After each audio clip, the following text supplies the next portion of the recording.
Chapter 76. Otherworld. An entire day went by peacefully. Namek's skies had darkened and were alight once more. Boom. And Gohan was still fighting Frieza.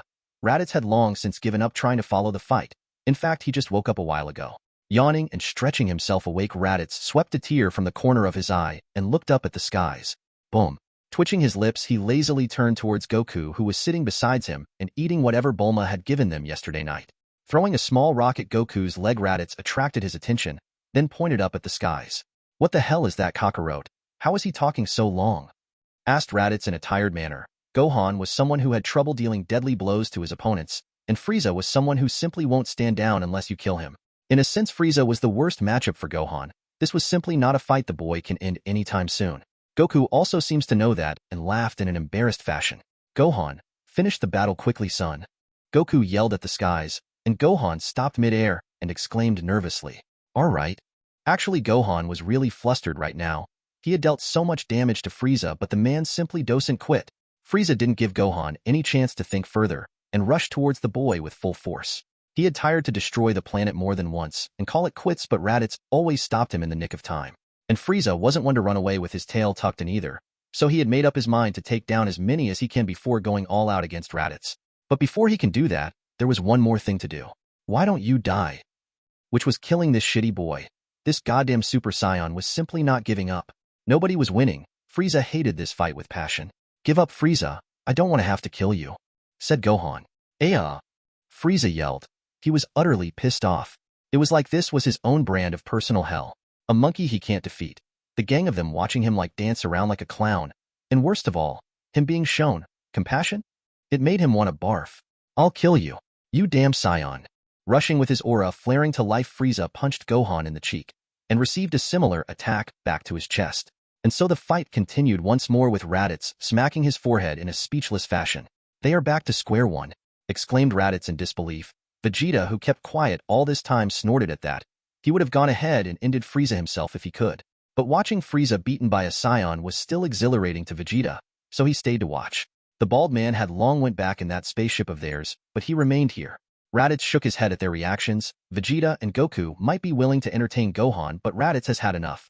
An entire day and night should have been sufficient for this fight. "Hey brother, I'll give Gohan 2 more hours tops. This battle has stretched long enough," declared Raditz after he got up. He had rested well and had a job to do now. Hopefully Gohan finished his job before he finishes his. Goku was unsure of the idea, but softly nodded nonetheless. "Good, I'll be back in a while." With his plan decided, Raditz waved at the duo and blasted off towards another direction. Whoosh! Raditz smoothly went out of the battlefield after dodging a death beam fired his way by Frieza. While flying away, he was thinking of what to do now. The surviving Namekians have set up shop in Guru's village. Hopefully they can do something about the Dragon Balls. With Piccolo and Guru both dead, 2 sets of Dragon Balls were deactivated and nobody could be revived back. If something wasn't done, then the entire Z Fighter cast and the Namekians were dead for good, which would destroy Universe 7 sooner or later in the Tournament of Power. The entirety of Universe 7 had nobody strong enough to fight besides the Z Fighters. Frieza's reign has destroyed too many strong species and wiped out too many technological races. Raditz figured that was the reason for this universe's low level. In fact, old Raditz himself had wiped out many such species full of potential following the orders of Frieza Force. "Brutal stuff. I wonder where Nappa is," mumbled Raditz. "He's here, at the check-in station," suddenly replied a voice which caused Raditz to almost fall down on the ground. Hastily stopping mid-air, he looked around with a light coat of sweat. "That voice. Launch?" asked Raditz warily while he looked around the empty air, feeling like he was talking to a ghost. "It's me. I am talking to you from the other world. I thought you would want to know how everyone was doing," Launch replied inside his head. Hearing her voice, Raditz twitched his lips but calmed himself down. He remembered that King Kai could do something similar and connect telepathically to anyone, anywhere. And Baba was someone he couldn't get a mind read on either. So this must have been the reason. They get this super telepathy ability with their position, probably, or it's a technique. "I see. So how's everyone doing?" Raditz asked lightly and once again began flying towards the settlement. Launch exclaimed in a bubbly way and kept giving out everyone's status. "Piccolo, Tien, Yamcha, and Kaiatsu are all going through Snake Way. Kami is dead too, so he took them to King Kai." Raditz nodded.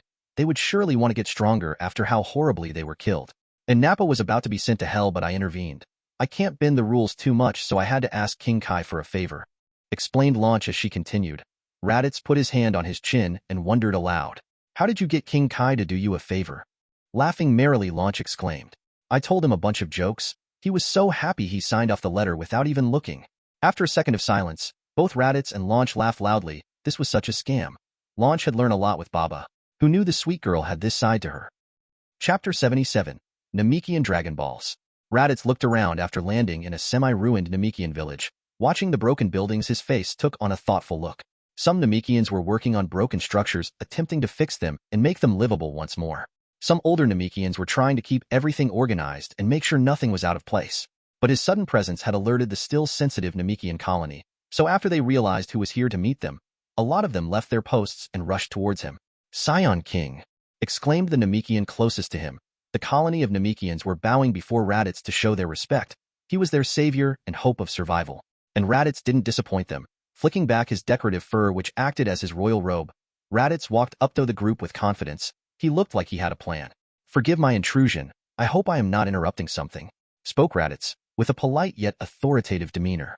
Although the threat of Frieza was still looming, Raditz didn't want to rush the Namekians either. They were a peaceful race and he needed their help. This wasn't a transaction but a favor for a favor, and he wanted to keep it that way. Now that he was the Saiyan King, he had to maintain political relationships and beautify the image of Saiyans. To this end, his very first goal were the Namekians. Not at all, King Raditz. Mori replied with an equally polite tone. He seems to have survived the massacre, again, and had taken up the leader role again. Raditz didn't mind either. It's always good to converse with someone you know. Better be Mori than a rude dude like Nail.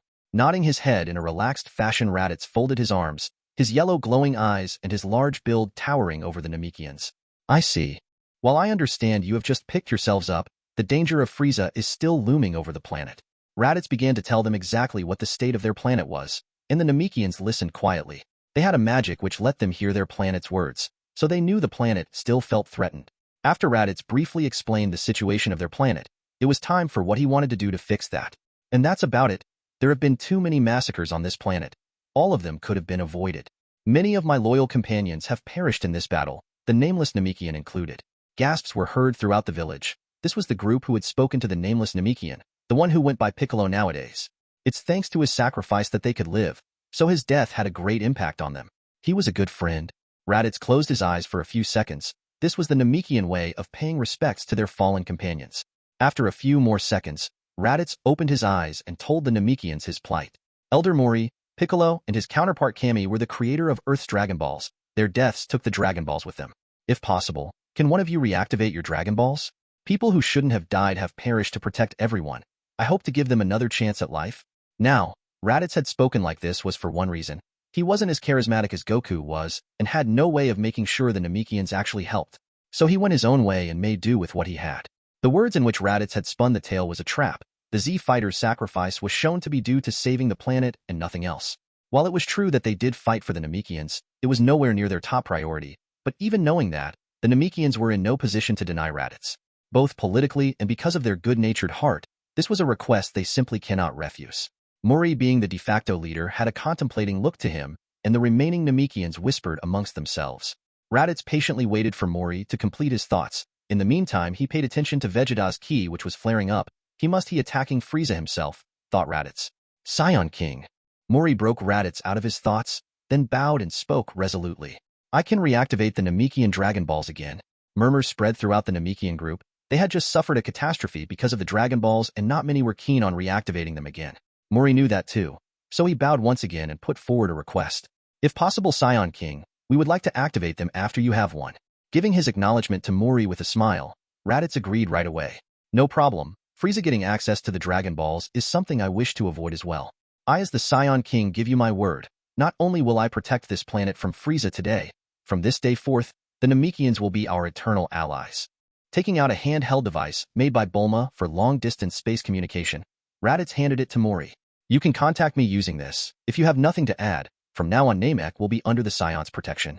Mori held the device with a happy smile. The remaining Namekians were also mostly excited. Some were wondering if reactivating the Dragon Balls was worth the risk. But overall, everyone had a positive attitude towards the partnership and exchange of interests. Joining his hands together, Mori gave Raditz the Elder's blessings. I thank you once again, Saiyan King. I will start the process of reactivating the Dragon Balls. Mori decided to trust Raditz. He trusted that Frieza will be dealt with, and this was his show of support. This action of his might put them in grave danger once more if somehow Raditz was to betray or lose. But the kind-hearted Namekians weren't people who thought like that. Now that they had accepted the Scions as a friend, they will support them to the very end, even if it posed a risk to their lives. Chapter 78. Separate Paths. When Raditz returned to the battlefield, Gohan's fight was already over. But it wasn't Gohan who finished the battle, it was Vegeta. If the smug looks were anything to go by, that is. Raditz leisurely flew over and landed beside the prideful Vegeta. Quietly gazing at him, he expected an valid answer, which Vegeta had to deliver somewhat humiliatingly. He cannot not behave before the king. Humph, this boy was wasting time, so I finished the job for him, said Vegeta without any concern for Gohan. Hearing the ballant mockery, Gohan clenched his fist and looked down. He was feeling useless because he couldn't finish this fight. His dad had told him not to worry and learn from this experience, but he still couldn't help but feel down. Snap. Putting his hand on top of Gohan's head, Raditz smilingly rubbed his spiky hair. You are a Saiyan, Gohan, a true warrior. Everyone makes mistakes, but we Scions learn from them. Nothing catches us off guard twice, Gohan. Nothing? Everyone messes up at one point in their life, but it's our ability to adapt which makes us a warrior race. Always remember that. Encouraging Gohan with a smile, Raditz stopped talking further and gave the kid some time to think. The boy had to figure this out on his own. Raditz didn't want Gohan dropping the patera thrown his way again, as Ultimate Gohan even. How the hell he managed to not catch an earring moving that slow is a mystery Raditz could never solve. Maybe his need for glasses had started from back then, thought Raditz funnily. So what now? Frieza is eradicated. Where do we go from here? Asked Vegeta with his hands folded. Weirdly enough, he was asking Raditz's opinion on this, which was good progress in Raditz's book. As long as Vegeta keeps in line for a while, he'll do it again and again. Sure, there's always going to be some Majin Vegeta situations, but Vegeta will slowly get out of that mentality sooner or later. It's a matter of habit. Raditz being the king will sink in soon enough. I have spoken with the Namekians. They'll revive everyone after the Dragon Balls reactivate, explained Raditz after thinking for a while. We don't need to stay here anymore. We can go home. They'll come back on their own. It was the Namekians' job to revive them, and the squad can easily return using one of the Frieza Force's spaceships. If nothing else, Raditz will ask Launch to guide them back home. The Namekian Dragon Balls take a much longer time to reactivate compared to the Earth ones. There is no need to waste time on Namek until then. Finally, it was a real problem to keep the spaceship afloat in all that storm, exclaimed Bulma. Not out loud, but in everyone's head. Bulma? Goku and Gohan looked around with confusion, and Vegeta was just pissed off. We are up here, Goku, said Krillin, again in everyone's head. But no matter how confused the Scions were or how angry Vegeta was at being spoken to like this, Raditz wasn't surprised. He had experienced this form of communication once with Launch. This was definitely her opening up a channel for Bulma like King Kai did for Goku. Whoosh. By now their spaceship had become clear in the skies, just like Krillin had said, and it was preparing to land beside them.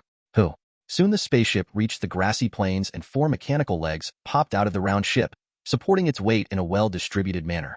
Swish. Opening the spacecraft door, Bulma stepped out and was adult running up to Raditz, who stayed in place and looked on with a smile.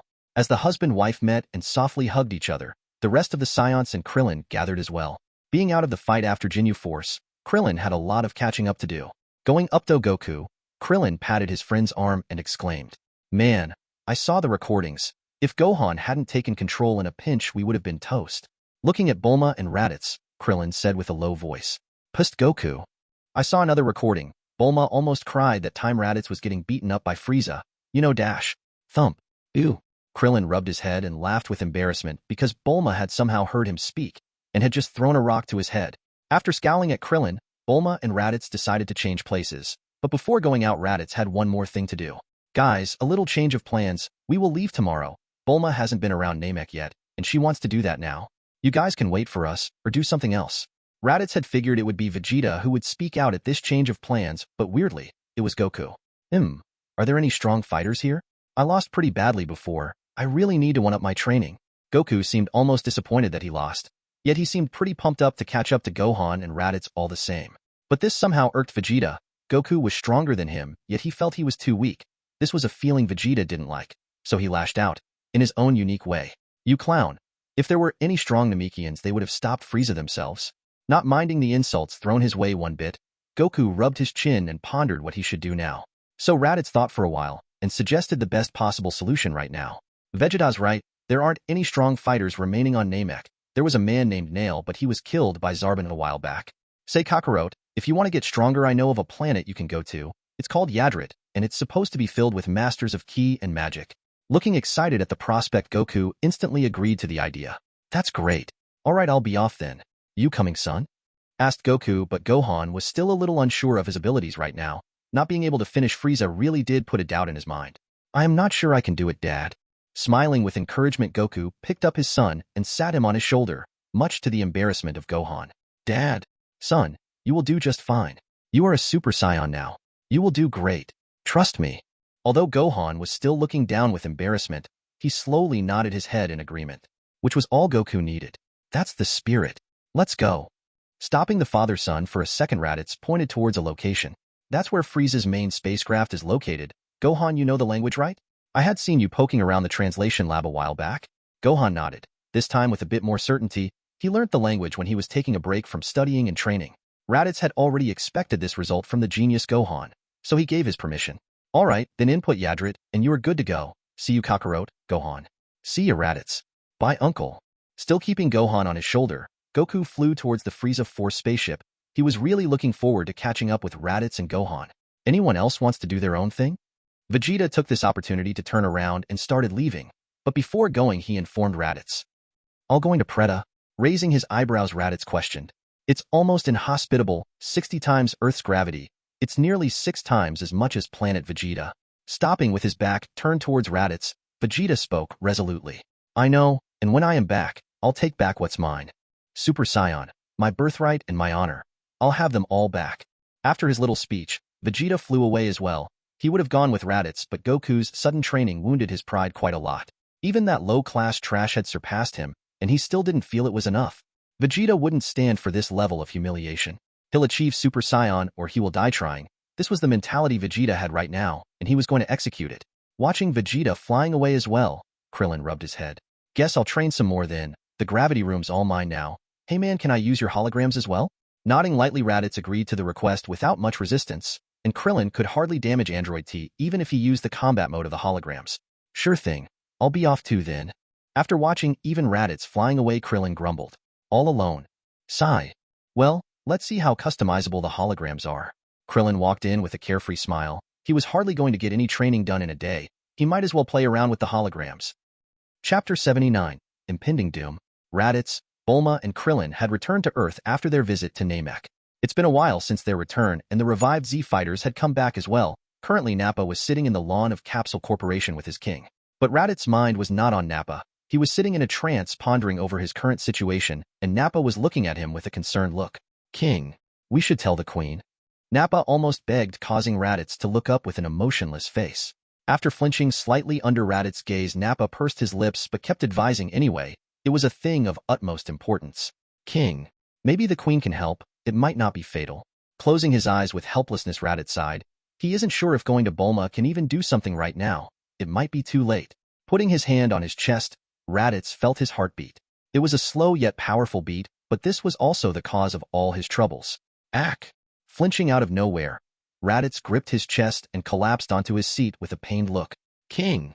Nappa ran to Raditz and held him up with panic. There it was. It had started again. Since a week ago, Raditz was getting phantom pains in his chest. They didn't pay it much mind at first. Some painful parts was normal during training after all. But as an outside party, Nappa could see it much more clearly. His king's condition was getting worse day by day. Not able to hold his voice any longer, Raditz was overwhelmed by the increasing pain. He involuntarily screamed. This was something he noticed only yesterday night, that his chest pains weren't an after effect of training. It was something different, something very different. Did I catch Goku's heart disease, or what? But how? Was it on Namek's water? Is that the catastrophe which plagued Namek before? Shit. Clutching his chest with immense pain plaguing his mind, Raditz fell down the chair. He wasn't able to think straight. All he remembered was screaming and being carried somewhere. His hazy mind only cleared up after what he assumed was a few hours. Queen, the king is awake. Raditz heard Nappa's voice and begrudgingly opened his eyes. He was seeing in green right now, not because his vision was gone, but because he was inside a healing pod. Letting buoyancy keep him afloat, Raditz relaxed his body. The last thing he needed was a premature heart attack. Raditz, how are you feeling? Asked the muffled voice of Bulma. Raditz could see she was standing before the pod and looking at him with concern. But he didn't want to lie to her. He was feeling like shit and was quite possibly going to die within the next few days. His journey was about to reach its conclusion sooner than he had anticipated. No. Shaking his head, Raditz denied feeling any better, which visibly made Bulma tear up just a bit, which she quickly hid and rushed to the computers. You'll be fine. I have taken out blood samples and conducted necessary tests. The results will be out any minute now," said Bulma, getting into her work mode with full concentration, and yet she tried to console both Raditz and her. Because no matter how much she kids herself, Raditz's heart was beating too hard. His strong body was the only reason he didn't immediately get a heart attack. All things pointed towards only one result. That was whatever was happening to Raditz was worsening each passing second. Beep. And just as she anticipated, the scanner gave a beep and printed a report. Tearing it out of the printer as soon as it was done, Bulma began reading it and soon frowned. Then she looked at Raditz and told him seriously, "Don't transform for a few days, it will complicate things more. I'll be back in a bit." After telling Raditz what not to do, Bulma quickly went out. She needed to be fast. She did not want to lose her husband. Not when she just found out she was about to be a mom. Blub. Bubbles erupted from Raditz's mouth as he murmured an okay. He then quietly closed his eyes and went to sleep. He could sense Pai Pai just outside the room, but Bulma seems to have stopped her from coming in. Raditz assumed it was to give him time to rest. "I'll be off too, King." Giving a salute, Nappa turned away and went out with a resolute face. Kakarot, Vegeta, and Gohan were still not here. Currently, he was the only capable Saiyan besides his king. The prince and princess were too young to fight properly, at least not against anything he himself would have trouble against. So he needed to be in top shape, especially now that his king was in a bad condition. Step. As soon as Nappa stepped out of the room, Pai Pai swam up to him. "How's he? How's Raditz?" "Oh." Both Pai Pai and Jine asked Nappa, one with irritation and panic, and one was simply copying her mother, including the frown. Nappa let a small smile appear on his face. The little one was surely cute. "Queen, the king is resting. Queen Bulma is trying to find a cure right now. She hopes he'll make a full recovery soon." Looking down for a second, Pai Pai remained silent, then raised her head with an emotionless face. "Don't sugarcoat it, Nappa. Tell me clearly, is Raditz going to make it?" Closing his eyes, Nappa slowly gave a defeated sigh. "Maybe not, Queen. The chances look slim unless Queen Bulma does something soon." Nodding her head without another ounce of emotion on her face, Pai Pai left quietly. Even Jine stopped babbling because she sensed the atmosphere around her mother had changed. Nappa watched her go and then clenched his teeth. Bang! Hitting the wall in anger, Nappa scowled. "Damn it, we just got rid of Frieza and now this. King, please, you have to survive." Leaving the lab, Nappa walked towards the gravity chamber. All he could do now was get stronger to protect his king and his legacy. Chapter 80. Mutant Saiyan. When Raditz woke up, it was the next day. Instead of his usual alarm, he was awakened from his slumber because of a sharp pain in his chest, which subsided as quickly as it came due to the painkillers pumped into his healing fluid. Sigh. "It's affecting me even now. I shouldn't feel anything from the painkillers, yet it hurts." Which meant whatever was causing his condition had worsened considerably. This was bad news. Raditz wasn't sure how long he could hold on. For all he knew, he would drop dead the next second. But still, he wasn't completely without hope. Future Goku might not have gotten the dragon's help due to him being in his home and nobody knowing he would actually die until it was too late. But Raditz was Bulma's husband. They always had the Dragon Balls in their room, and he knew Bulma was summoning the dragon right now. Sure, dragon can't revive people dying of natural causes, and maybe it might even have some restriction on curing diseases that he didn't know of, but the dragon could still tell them a cure can't he. And that was exactly what Bulma was trying to do right now. If the dragon can't heal Raditz, she would ask for a cure that can. It has started, thought Raditz as he felt the dragon's key signature appear. Although he was looking forward to a cure, he still wasn't completely sure what was wrong with him. He had some doubts about his situation right now. Currently, he was leaning towards Goku's heart disease catching him first, but somehow that didn't feel right to him. He felt as if his condition was different, as if he was becoming stronger? Not ki-wise, no. His ki reserves were in fact dwindling as his life force declined, but his body itself was becoming tougher, denser. He didn't know what was happening to him. If this was just his Saiyan biology attempting to fight the heart disease using Zenkais or something. But Raditz was certain of one thing. Something was very wrong with his situation. His gut told him his condition was different from Goku's, who was still training in Yadrat right now. As Raditz floated in his healing tank and waited for the dragon's wish, Bulma, Nappa, and Pai Pai stood before the dragon. "State your wish, but there can be only one." A booming voice rang throughout the Capsule Corporation. Shenron was summoned, and he was ready to grant a wish. Bulma didn't wait too long for her wish. She had already articulated what she wanted before summoning Shenron. "Shenron, can you cure Raditz?" Eternal Dragon's eyes narrowed after hearing the wish, and after 3 seconds he spoke. "Sorry, I cannot fulfill that wish." Before Bulma and the rest questioned him on why, Shenron gave the reason himself. "There is nothing wrong with the man named Raditz. He is not sick." Nappa looked angrily at the Eternal Dragon and barked. "What nonsense!" Pai Pai also clenched her fist in frustration and turned towards Bulma. She figured they will think of something together. But curiously, Bulma was frowning, and thinking instead of looking lost.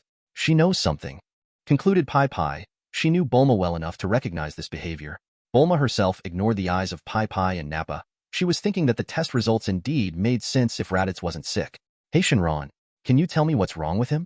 The Eternal Dragon paused for a second and asked, Is that your wish? Clicking her tongue, Bulma looked upset. She figured she could trick the Dragon Balls into giving the information for free and then ask for a cure. But now that didn't look possible, so before she made a decision she needed a confirmation. He is not going to die midway, is he? Shinron growled in a throaty voice and lowered his head. No, he will recover on his own. After 1 week, on 3:52 a.m., his body will fully complete its changes. Nodding her head as if she knew what Shinron was talking about, Bulma confirmed her wish. All right, Shinron, then tell me what's wrong with Raditz. No, wait, just give me a report on the matter. It'll be easier to tally later on. Shinron's eyes started glowing red as soon as the wish was confirmed. Bulma's reports shot out of her hands and flew to the air. Flip, flip, flip. Pages began flipping and words were printed on the pages magically, and after a few short seconds Shinron was done. Your wish has been fulfilled, farewell. Whoom. The Dragon Ball shone and rushed towards the sky, then quickly scattered across the entire world the next second, taking the weather phenomenon with it. Thup. The magically printed notes landed before Bulma on the grassy ground. She picked up the report and started reading it. Pai Pai and Nappa looked at each other and then at Bulma. Although she was concentrating on the report, Pai Pai also wanted to know. Out with it then. What is it? Asked Pai Pai with her hands folded. This was something she picked up from Raditz along the way. Looking up from the document, Bulma gave an apologetic look. Sorry, I was confirming something. Raditz isn't sick, the dragon is right. Nappa looked confused at his queen's words. But the king, he is in pain. Bulma looked down at the reports and took out a pen, then opened it with her teeth and marked a line on the report. It's because his body is changing. Without looking up from her papers, she asked Nappa, did his pain start when he tried to transform into a great ape? Remembering that day a week ago, Nappa looked confused for a while, then patted his bald head. Yeah, I remember now. The king wanted to transform, but his chest started hurting, so he stopped. When a Saiyan went great ape, the first thing that happened was their heart starts beating powerfully. It's a constant, powerful heartbeat, which then fills the Saiyan's body with enough energy to trigger their transformation. That was about how far Raditz went before collapsing. Could something be wrong with the king's heart then? Shaking her head at Nappa's words, Bulma looked serious and explained. No, nothing's wrong. It's just that Raditz trained on the way back from Namek. He almost pushed himself the limit back then. He is about as strong as he possibly could be in base, as you guys call it. Although you lot can still become stronger using transformations. The last part Bulma murmured with a low voice. Bulma didn't know right now, but through pure science she had reached a conclusion that Goku took years to reach. Goku, even after the entirety of Z, was incapable of beating Namek Arc Frieza in his base. According to Barris, that is, unless God Ki is gained or Ikari is used, the Science base limit resides there. Nappa and Pai Pai listened while Bulma continued with her explanations after dumbing it down considerably. Listen, if Raditz transformed into a Super Saiyan like Gohan, it wouldn't be a problem. But now that he has reached a limit in base, yet he attempted to go Oozuru, a problem has emerged. You see, Oazuru is also your base form. It is not an energy amplifier like Super Saiyan is. That's your real body becoming bigger and stronger. Bulma told Nappa while pointing towards his tail. Nappa asked in a confused voice. Then what's the problem? The king has broken the limit of his base. He is now stronger. Twitching her lips, Bulma shook her head at the dumb martial arts meatheads. It's not that simple. He has reached a mitochondrial limit. A genetic limit. That is a normal Scion's proper limit. You don't get past that by training normally. You would have to change the nature of the energy itself, or compress it along the way, but that's besides the point. Shaking her head again, Bulma folded the sheet up, then began walking towards Raditz's room. Because Raditz has pushed the limits of his base without changing the energy density itself, the body's Zenkai property has started reacting. He's, for the lack of a better term, evolving. His body is pushing itself past a normal Scion. He is mutating right now. Nappa and Pai Pai followed along with a confused expression, but Bulma didn't elaborate further. She'll explain everything when Raditz recovers, and she gets to do some more tests. Working on Dr. Jero's android gave her a lot of experience regarding energy and ki. This was now helping her understand what was happening to Raditz. If nothing else, after his body finishes adjusting itself, he will be in a different class compared to normal Scions, a true monster of his species. Chapter 81. New Legendary Scion. Just one more hour, Raditz. You can come out of the healing pod by then. Bulma consoled the floating Raditz, who seemed to be in frequent pain, but held on better than before. Blub. Giving a thumbs up to Bulma, Raditz closed his eyes. He was a warrior, and this amount of pain wasn't too big of a bother to him, especially now that it had spread to his entire body and had dulled significantly from the painkillers. His body felt both strong yet weak.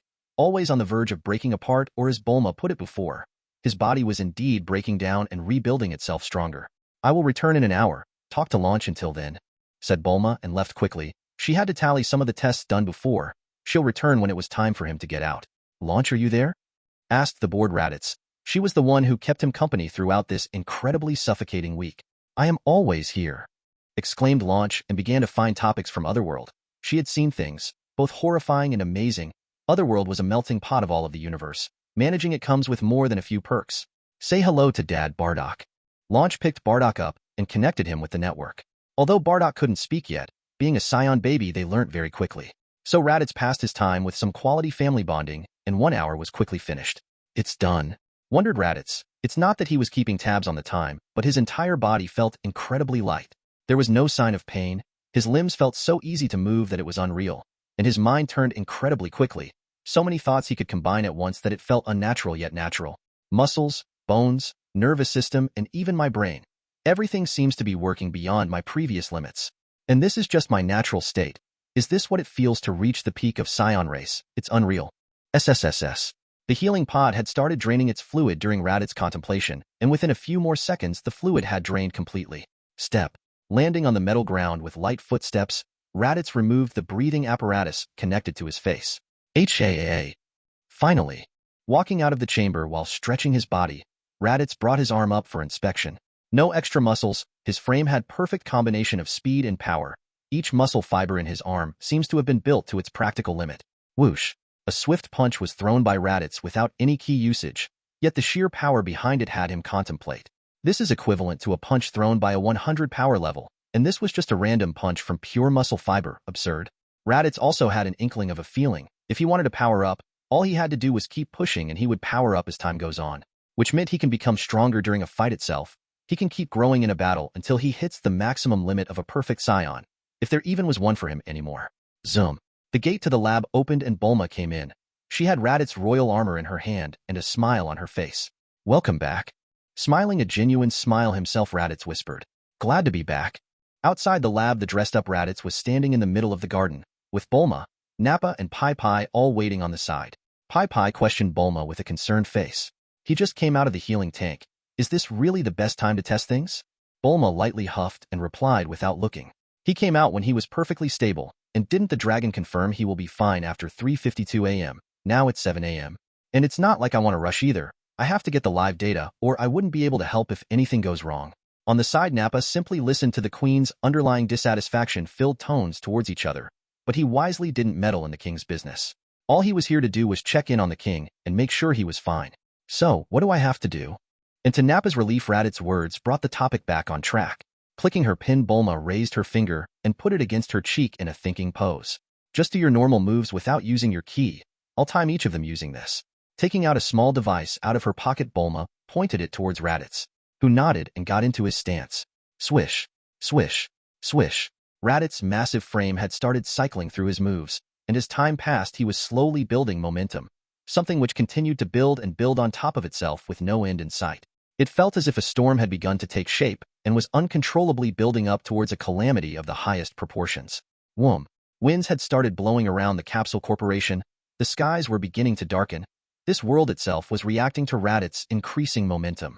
Crackle. Lightning clouds were forming into existence, and the birds flying in the skies were desperately seeking shelter from something. The raw natural aggression behind Raditz's attacks somehow aroused an instinctive fear in a creature, the fear of nature, the fear of having to stop a natural calamity with one's mortal body. It's like a tsunami is coming my way, thought Pai Pai with slight sweat trickling down her forehead. A solar flare. Nappa shook, remembering that one time his space bods had narrowly survived the biggest solar flare he had ever experienced. It's the same feeling as back then, when Goku used to rampage and we had to run for our lives. Bulma thought in a distracted way while she measured Raditz's data. And lastly, I feel I can overcome anything. I have become akin to an unstoppable force, a beast no one can stop when it begins its rampage. This particular feeling was awfully similar to the legends of that one Saiyan, the one who was said to arrive every 1,000 years. Raditz, through his sheer effort and ingenuity, had managed to push himself towards a level only found by chance. He was no longer a legend in name alone. He was finally worthy of that title, the title of the legendary Super Saiyan. Chapter 82. Spirit Balancing. After a few more days of rest, Raditz had started his training once again. Currently, he was sitting on top of dry sand with his eyes closed. He wasn't an Ozaru, nor was he an Ikari. He was simply sitting in his natural base form. Yet if one was to sense his energy, they would see it was going up bit by bit as time passed. After a considerable amount of time, Raditz seems to have reached a threshold, and Rashi called out to him immediately. "Stop, that ought to do it." Rashi's words worked like magic, and Raditz's constantly growing energy stagnated. His eyes opened softly, and he took a deep breath. Huff. While breathing in, Raditz slowly stabilized his energy. His new physical properties needed much more patience and care to train. If he was to maintain Ultra Instinct, that is. Sure, Raditz can indeed rage out and keep rampaging like a beast similar to Broly, but that would be more harmful to Raditz than helpful. It was a choice between technique and power for him. Ultra Instinct versus power level was the game, and looking at the broader picture, Raditz decided to focus on technique. His power level will naturally keep up if his technique gets better, but his technique won't keep up if he focuses solely on power leveling. Meanwhile, Rashi walked up to Raditz and looked at him with his shining sunglasses. "How is it? Do you feel your spirit is balanced with your body yet?" asked Rashi. This was a method the master came up with to help Raditz manage his ever-growing strength. And once again, through sheer experience, the master created a technique that only the Yadrits knew in the original. Balancing one's spirit with their body was a technique Vegeta had learnt in Yadrit. This was a way to master one's own power and power up considerably on top of that. As soon as the master came up with this technique, Raditz knew that he had to practice it. It was the best technique for a legendary Super Saiyan like him. "I am in balance, but it'll take a few more days for me to truly become comfortable with my new strength." Clenching his fist, Raditz felt his recent power-up and its stability. Rashi hummed and narrowed his eyes, then turned around and walked away to relax on his beach chair. "You have an amazing potential, Raditz. It's something which is only limited by your self-control." Sliding on top of the beach chair, Rashi lay down and picked up a magazine. "As long as your mind can keep up, you can always get stronger. Do not give in to a quick power-up and end up losing your mind, Raditz. If you do that, you'll have to work extra hard to regain the instincts which you have painstakingly mastered until now. So remember, slow and steady." Giving him a last look, Rashi said, "Your power shouldn't control you. You control your power. Now off you go." After nodding softly at the distracted master, Raditz walked away for a swim. He had trained, and now was the time to relax. He had decided to follow the master's advice for now, because he wholeheartedly agreed to Rashi's words. Although it pleased his Saiyan side to feel the exhilaration of his power increasing every second, he knew better. The world's strongest beings, angels, repeatedly emphasized training of instincts and technique over raw power. Raditz won't take their words as hot air. He wasn't arrogant to that extent, but he knew power was essential too. So after giving it much thought, he landed on this specific technique, one to balance his mind and body. "It will not only increase my ki as time goes on, I'll also maintain my ultra instinct. I might not increase my raw power as quickly as Broly does, but I'll be just as strong as him anyway. My peak potential has already surpassed any Saiyan that has existed or will ever exist." If a Saiyan body has a practical limit of 10, low-class warriors were a 3, mid-class were a 5, and elite class were a 7. All this was changeable by the use of Zenkais, but this was the limit if Zenkais weren't triggered correctly. But a 7 is where most Saiyans stopped. The legendary Super Saiyan was a 9 because according to Bulma's research, that was the practical limit of a natural mutation. Not everything can mutate at once, or the child's gene will collapse. But Raditz was different. He was a full 10 on the potential scale. His body was pushed to its absolutely limit by his specific circumstances. Both genetically and practically, there cannot exist a Saiyan better than him. Now how far he can really go is up to Raditz alone, who was the mind controlling this body. Splash! Jumping into the sea water, Raditz thought leisurely while swimming in the waves. From a mechanical standpoint, this body of mine has the most optimal design. From a genetic standpoint, it has the most perfect gene sequence. My muscles are dense yet supple. My bones are strong yet light. My regeneration factor has gone up considerably. I can even regrow my tail if Bulma's tests were right. Even microscopically, every pore of Raditz's body was aligned perfectly. Be it from the inside or outside, he was a work of art. And he had achieved all this from pure effort and an in-depth use of his Saiyan biology, because this was what happened when a species played on its strengths. Cell gained his regeneration from Piccolo, yet he was the one who could regenerate himself from one cell, and Piccolo was stuck panting after regenerating an arm. Well, enough about that. It's time for me to relax. Goku is about to return. The future timeline might make contact any day now. As Goku's energy drew nearer to the planet, the next big threat was also coming closer. Frieza was dead, so was Cold. He was the one with Bulma, and Vegeta was nowhere to be seen. The original way of contact certainly won't work. So Raditz had to keep himself in top shape. It could be anyone coming out of that time machine. It could even be possible nobody comes. Maybe I managed to kill Cell myself. If that happens, future timeline itself won't exist. Or maybe everyone died and I failed. Then also no one will come back. It's the very specific set of events of Bulma surviving with someone capable of holding off the androids that a time machine can be made and a new timeline can emerge. Splash. Bringing his head out of the water, Raditz took a deep breath. He then laid down on the water and simply floated on the waves. This was his way to relax himself completely, give himself to nature and feel its flow. Raditz didn't know what was waiting for him in the future, so he had no use for worries. Cell, the androids, even his possible death, everything was up in the air until it was time, and all he could do was wait for said time. Chapter 83, Time Machine. In a desolate area, something quite amazing was happening out of everyone's sight. A machine with the logo of Capsule Corporation had just manifested out of thin air. Whoom. The machine was hovering in its position and looked to be doing some auto checks, then its humming sound stopped all of a sudden. The check seemed to be over. Without further delay, it soundlessly lowered itself to the ground. Spider-like legs were jutting out of its bottom and gripped onto the soft sand below. SSSSS. The top compartment opened with some trapped air escaping into the environment, but this wasn't any normal trapped air. It was air from the future. This is the past? Mom, Dad, their energy signatures are, muttered a young man with medium-length purple hair. His center-parted hair was bit on the darker side of purple, putting it somewhat closer to violet. He had a Capsule Corporation jacket donned on his upper body and a sword strapped to his back. Looking at his watch, the man seemed to have matched the present time with the one in his memory. It's about time Goku and Gohan return. I should gather everyone else too. After making a decision, the man's face turned serious. A burst of white ki was released from his body, which soon started turning yellow. Huh. With a scream, his aura turned fully yellow, and so did his hair. His eyes took on a green tint, and his muscles became more defined. Although nothing about this man could be attributed to the Saiyan race before this, he had very much proven himself as a Saiyan, a half-breed, but a Saiyan nonetheless. Not only was he a Saiyan, he was also a Super Saiyan. Huff, now we wait, the man muttered, and then silently took a seat on the rock closest to him. Meanwhile, at different areas of Earth, every single Z fighter could sense a massive burst of energy coming from a specific spot.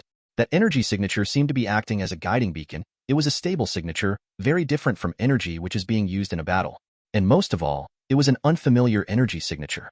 Somewhere in the bottom of the ocean, the mediating Raditz opened his eyes. That feeling, it's a new guy. So someone had to travel to the past after all. That means I failed to deal with the androids. Or, am I the one keeping the enemies at bay, while someone else ran back to the past? Raditz thought quietly. Neither of these scenarios were good news to him, because that would mean two things could have happened. 1. The androids had powered up so much that they could keep up with the legendary Super Saiyan. Something like this was definitely possible. According to the original author's words, Cellmax, if completed, would have been so strong even Broly couldn't beat him. Who knows, maybe Jero made something like that sooner.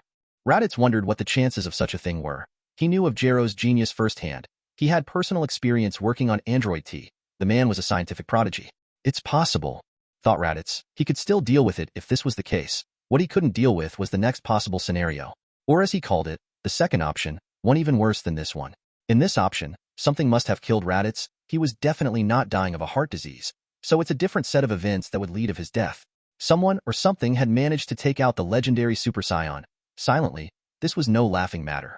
Well, I won't solve the mystery here, would I? Almost everyone is about to reach the destination. I better get going too.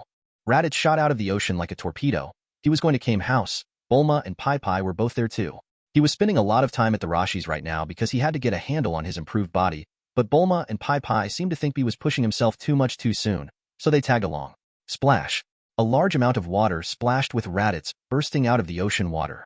A white aura enveloped Raditz for a split second and evaporated all the water on his body. Swiftly making his way to the Kame House, Raditz landed on the ground, opened the fully unlocked door, and walked in. Master Rashi, did you sense that? Asked Raditz after he saw the mood in the room was serious too. Rashi nodded while sitting completely straight. His TV was turned off, which meant he wasn't playing around. Yes, who is that? A new enemy? Someone from the Frieza force coming back for revenge? Asked Rashi, to which Raditz shrugged his shoulders. I don't know who it is. I am going to see for myself. Would you like to tag along? Rashi shook his head instantly. He had decided to stay retired after he had seen what Raditz was capable of. His students had already surpassed him many times over. There was no need for an old man like him to make a move, but unlike Rashi, who had already lost his youthful vigor, Bulma and Pai Pai still had plenty of youth left. You are going to face a new enemy so soon? No way, Raditz. I am coming with you. Pai Pai was the first to object. She had become a lot stronger after Raditz had taught her ki a while back. According to Bulma, she had a power level of 110, and she was fully intending to go along with her husband. And it wasn't only her who had such thoughts. I am coming too. Bulma stated without giving much room for argument on the topic. Is that so? Raditz had a thoughtful look to him after hearing the statements of the two moms. This energy signature was weaker than him, and it was stationed in a single spot. It should mostly be a friendly visit. All right, you two can tag along, decided Raditz. Bulma and Pai Pai smiled at the decision, then Bulma quickly called up her driver cum bodyguard. Hello, yes, bring the jet to Kame House. Roger, answered a muffled voice. Raditz raised his eyebrows at Bulma after hearing the voice. He asked Bulma about this decision of hers curiously. Is that who I think it is? Why did you take in Violet as your bodyguard? Smiling a sly smile, Bulma laughed a cute, evil laugh.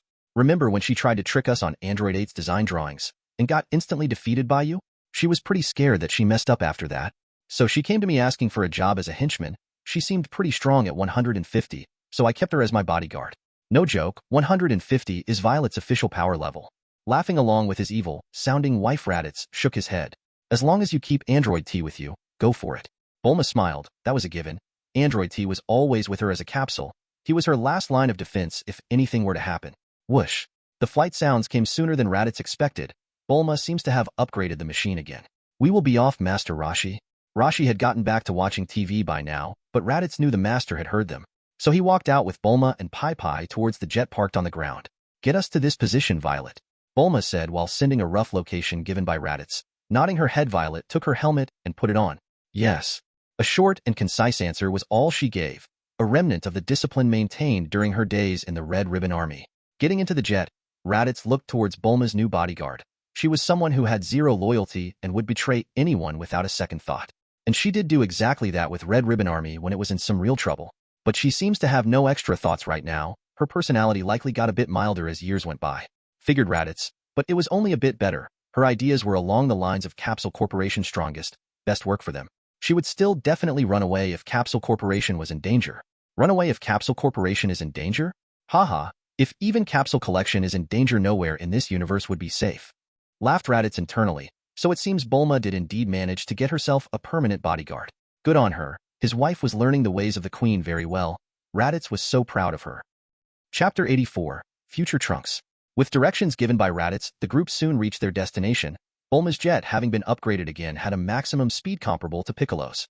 They are here, announced Piccolo. He had his hands folded and his eyes glued to the new Saiyan. Something about him irked Piccolo the wrong way. Piccolo was a sensible Z fighter. His senses were strong, his hearing was stronger, and everything was telling him that this guy knew all of them. But none of them had met him before if their reactions were anything to go by. So although Krillin and Yamcha attempted to make small talk with the man, Piccolo stood on guard. Whoosh.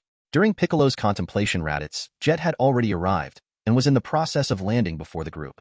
Hey Raditz, Bulma, Pai Pai, over here.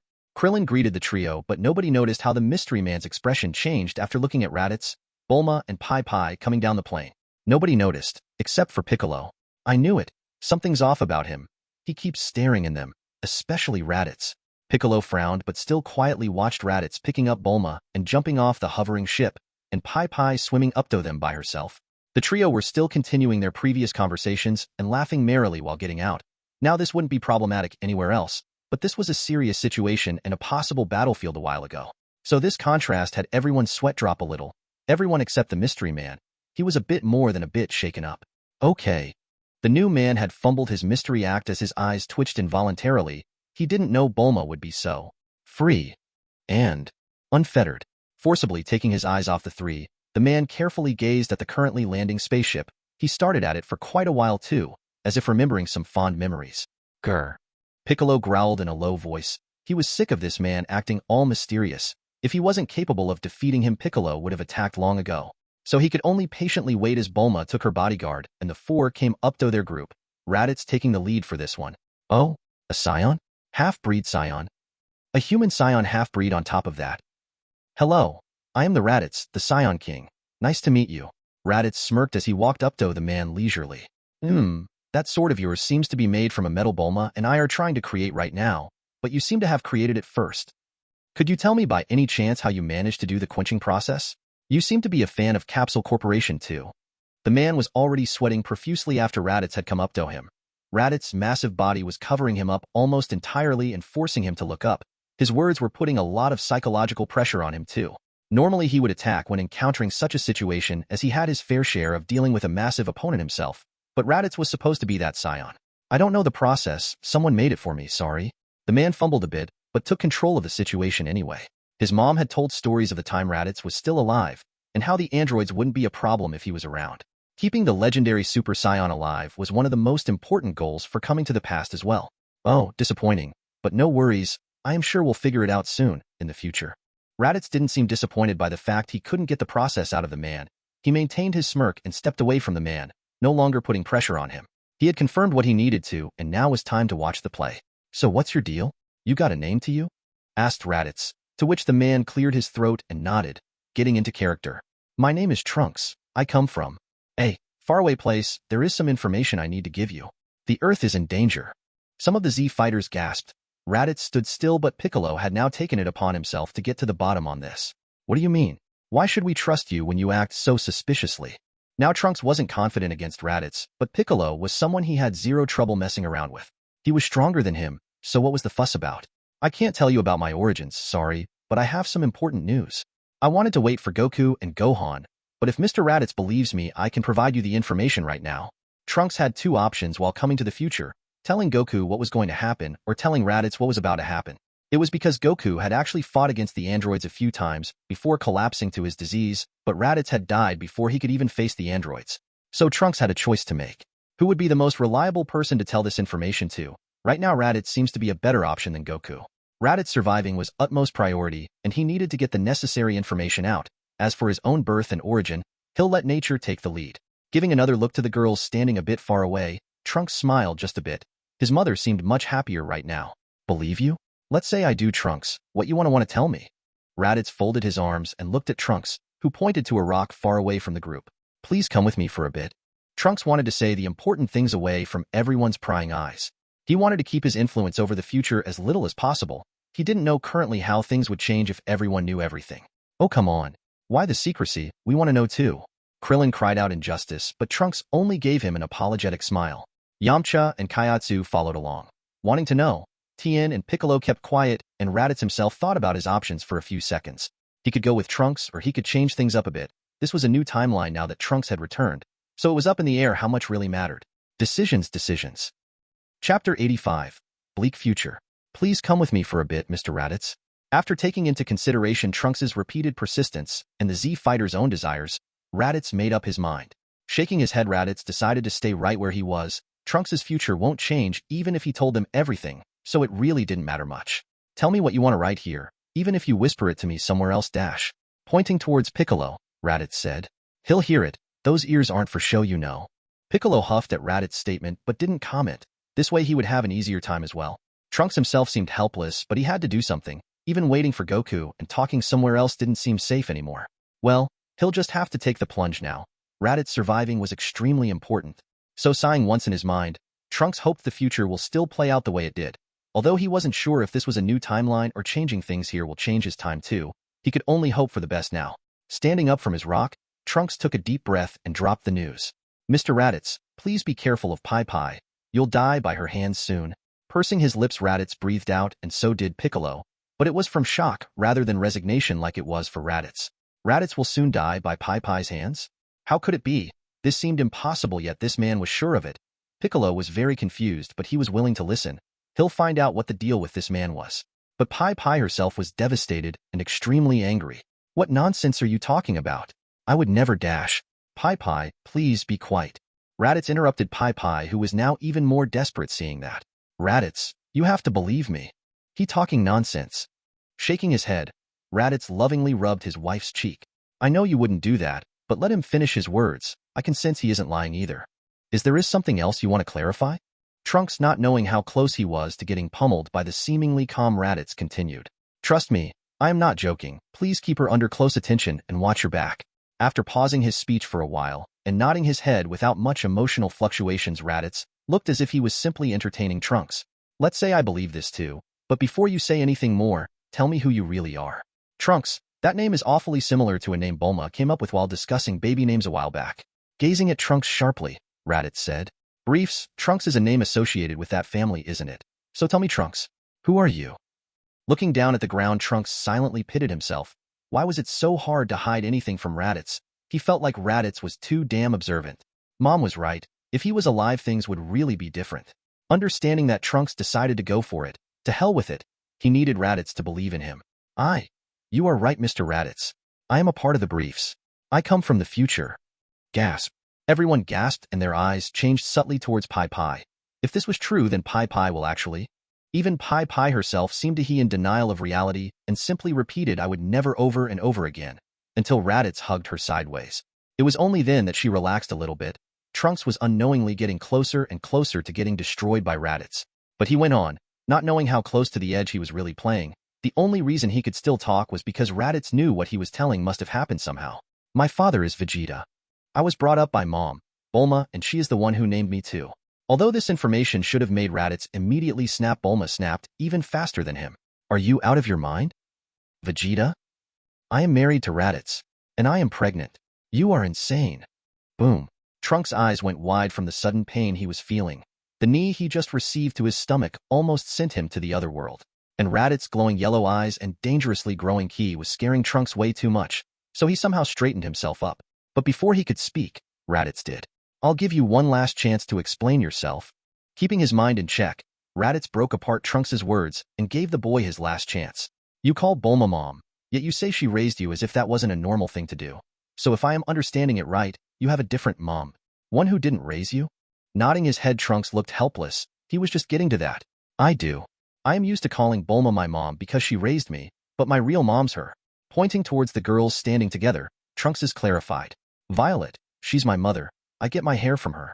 Fixing his hair and emphasized it. Violet herself didn't think she would be pulled into this talk out of nowhere and widened her eyes. I am your mom. Wow. Trunks nodded helplessly and continued. After my mom got pregnant with me, the briefs took us in. I was even named by them. But soon after my dad died against the androids, Mom went to find them for revenge and never returned. Vegeta and Violet. This was an unexpected combination Raditz was confused about. Yet it seemed possible now that Violet was living within the Capsule Corporation. Vegeta got on with Violet. Future Trunks got it on with Mai. Raditz felt like the father and son have a thing for old DB characters. I understand. I am interested in your story, but before that I want to know something else. You told me what happened to Vegeta, but what happened to Nappa? Trunks told what he remembered in short. Mr. Nappa also perished against the androids. Ranfan was killed subsequently too. Holding his hands up for a second, Raditz almost gasped. Hold on a second, Ranfan? Nodding his head, Trunks said helplessly. Yeah, she was Mr. Nappa's partner. Raditz was speechless at this information. How the hell did Nappa get together with Ranfan of all people? Chapter 86, King's Pride. So there have been a few complaints that the story isn't high-paced, has honestly been ruined beyond saving, or something along those lines. To this I can only say, the story always had a similar pace. Even at the very beginning, Raditz spent multiple chapters in a forest, sitting and meditating. That should have given an idea on what it's all about, but apparently not. To those who only appear once a while to complain and then vanish into thin air, understand what you are dealing with, and if it isn't to your liking, kindly leave. For those who are always there and supporting, thank you. Writing daily chapters isn't easy. Although this is just my hobby, your support is what keeps this story going. With that settled, on to the chapter. After satisfying the individual curiosities of the Z Fighters, Trunks finally explained his agenda. The question-answer session went on for a while before the Z Fighters understood what had happened in the future. So what you are saying is this Jero guy created androids that will kill every single one of us. And he has already succeeded in the future, so you came back to the past to stop this from happening? Asked Krillin with some tangible fear in his voice. But it wasn't only Krillin. Every Z Fighter had a serious mood. Sadly, even after watching the mood, Trunks had to gravely nod and confirm Krillin's fears. By now he had given out almost all the necessary information he had. The android's threat, the time machine, and his hopes to save Goku and Raditz from certain death. There wasn't much more space remaining for clarification, but he still clarified some more anyway, just to emphasize the seriousness of the issue. Yeah, only me and my mom. Sorry, Bulma survived to the end. There was Mr. Gohan too, but he perished in battle. Yamcha opened his mouth wide and exclaimed, Gohan? Wow, the little guy sure grew up quickly. Trunks smiled with sadness. He doesn't know about Gohan's younger years, but he did spend a lot of time with adult Gohan. In fact, it was his entire childhood that he had spent with Gohan. He was both a teacher and a friend. Mr. Gohan was my sensei. He alone used to fight 1 against 3, but he couldn't keep up. One day they got to him too. Clinch. Gripping his fist tightly, Trunks remembered that scene. This was the event that forced him to go Super Saiyan. It wasn't something he could forget this easily. His hatred for the androids was an all-time high because of it. Meanwhile, Raditz had keenly noticed Trunks said 3 androids, not 2. Now this was a big game changer. That meant even if the timeline went normally, something must have happened for Jero to release another one. And there was only one variable here, him. So Jero created another android to fight against me. Figures, I am quite the high-profile man. His actions and powers were broadcasted on national television for all to see. Unless Jero was blind, he would take precautions. And that precaution must be the new android. But this was in the future. After the arrival of Trunks, even more changes can happen just like it did in the original. Trunks, if you don't mind, rest a few days at Capsule Corporation. I want to take a good look at the time machine. Trunks seemed unsure and wondered how he should go about refusing. He had only this one time machine and very limited fuel. If anything were to happen to it, he would be stuck here forever. That was not something Trunks wanted to see happen. Him getting stuck here would mean his mom would be all alone in that world. That was a horrific thought he never wanted to come to pass. Trunks. Raditz's words brought Trunks out of his daze. But when he was about to make an excuse, Raditz spoke again. I need to check this for your own good. We have to know if this time machine is working with split timelines, or is this something which brings you to your own timeline's past? Understanding that would help both of us. If it's a split timeline, you coming here will change things for us, but not for you. Taken aback by Raditz's words, Trunks nodded a little unsurely. Mom told me she wasn't sure what would happen. I came here to take a chance and see if changing the past will change my future too. But if changing the past doesn't change the future, then I have created a new timeline. Shit. There could be more androids running around now, Dash. Raditz smirked at the mumbling Trunks and swiftly patted his shoulder with force, surprising the boy. Giving a smile to the boy who was forced to grow up due to the circumstances, Raditz said lightly. War has made you far too tense. Relax. This is the past. There aren't any androids here. You might be a half-breed, but you are also a Saiyan. Don't fear war. Relish in it. You will find things have become a lot easier for you. Trunks was someone who was raised the human way. So all he knew about Saiyan instincts were what he had excavated himself. There was no one to guide him back in the future, but now that he was here, with all the Z fighters with him, Trunks can grow up to be a capable warrior very quickly. Although Trunks was surprised at Raditz's comfort, he couldn't just let go of his accumulated worries so easily. But if changing the past doesn't my future, I would have created a new timeline and doomed it too. Then there will be another set of androids as well. This is not Dash. Snap. Chopping Trunks on the head, Raditz rubbed his purplish-violet hair harshly. What did I tell you just now? Relax. You are under too much pressure. You shouldn't have to carry such baggage at this stage. Even Saiyan babies aren't sent to planets they can't handle. You don't have to fight the androids all alone, kid. This is an adult Saiyan's job. Looking plenty confused, Trunks spoke back. But I am all alone. I am the only one who can protect the future. There is no one else to help me. Smirking at Trunks, Raditz folded his hands. That's where you are wrong, kiddo. You are not alone, and you have nothing to fear. Why? Because I am here. Giving a ferocious grin, Raditz flared his massive ki. Referencing the best hero now of all times was a bit abrupt, but it was too good of an opportunity to pass up for Raditz. So he did a Saiyan version of the gig, and miraculously he managed to pull it off too. He was totally expecting a sweat drop scene happen. Either would have worked for Raditz. One will lighten the mood, and one would give Trunks hope. The hope one seems to have worked out. Kiddo, although you come from the future, currently you stand before me. And as long as you are in my domain, you are under my protection. I am the Saiyan King, Raditz. No one can threaten my people and get away with it. Snapping his fingers, Raditz asked Bulma without looking back. How long do we need to get the blueprint on this thing? Bulma understood he was asking her and gave an answer right away. She could see her style all over the machine. Understanding how long she'll need to take it apart wasn't that hard. I'll need a week to get everything right, but if we work together it'll take around 3 days. Raditz nodded, then told Trunks exactly what was going to happen. You hear that? In 3 days, the time machine will be ready. And after that, I'll travel to the future with you. Those glowing yellow eyes were exuding a kind of confidence Trunks hadn't seen in his entire life. And the craziest thing of all, he felt like Raditz could really do it. He really could. I'll take care of the androids for you, both in the future and if need be, in the past as well. You have my word, soldier. Trunks' eyes involuntarily widened. After Gohan's death, he had forgotten how it felt to have help, to have someone care about you, to not worry about living through the night, because there is someone to watch your back. Raditz meanwhile smiled at the very much shaken up Trunks and pushed his fist on the boy's chest. Now, are you coming to the Capsule Corporation or not? Sniff. Wiping away the tears accumulating in his eyes as the stress left his body, Trunks smiled a real smile. I'll come with you. Saiyan King. Chapter 87. Suspicion. After Trunks agreed to stay for a few days at Capsule Corporation, it was the Z Fighters' turn next. They needed a direction to work towards as well. Although nobody was sure if there were multiple timelines yet, Raditz knew for a fact that saving the future won't save this past. The androids will come again, so will greater threats like Cell. Grr. With a sudden scowling face and a low growl, Piccolo broke Raditz out of contemplation. He needed answers. He didn't like the sudden risks Raditz was talking either. Going to an unknown point in time with an unknown guy who popped out of nowhere was a stupid decision which Piccolo would never take. So he needed to know if Raditz was thinking this through. Raditz himself didn't seem to mind Piccolo's interruption either. He simply looked at the group and explained his actions to the gang. Especially Piccolo. I'll be fine, Piccolo. I am not overestimating myself. These are the same androids we'll have to face soon. I'll bring back as much information as I can about them. I hope you guys get stronger while I am away too. This might not be a solo job. Although Raditz said it lightly, the Z fighters understood right away why Raditz was doing what he was doing. Indeed, he wanted to help Trunks, but he was also taking the risk to collect information on the enemies which are supposed to wipe them out. Knowing what they were up against firsthand in such a case was always good. After the Ginyu Force incident, the Z fighters knew that working as a team was necessary. Sometimes. Take care of yourself, man. Yamcha patted Raditz on the back. This was his way of showing support to the bravery of Raditz. I will times tight. I need to get going soon. Will you guys bring Kakarot and Gohan up to date? They'll be here in a few minutes. I can already sense their ki.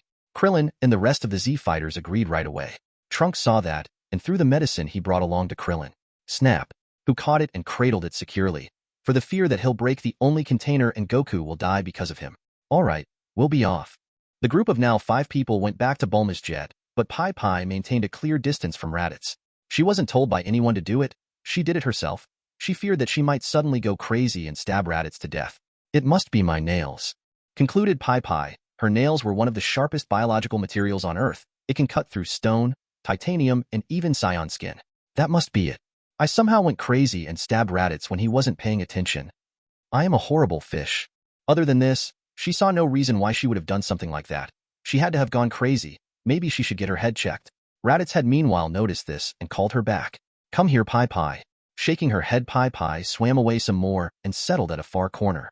Shaking his head at her antics, Raditz attempted to calm her down. It couldn't have been you, Pai Pai. You might have enough ability to catch me off guard, but you don't have the need. Patting Trunks on the back, Raditz asked, how are you so sure Pai Pai killed me? Although Trunks felt awkward, he replied truthfully. Mom, Bulma told me. She saw it happen with her own eyes.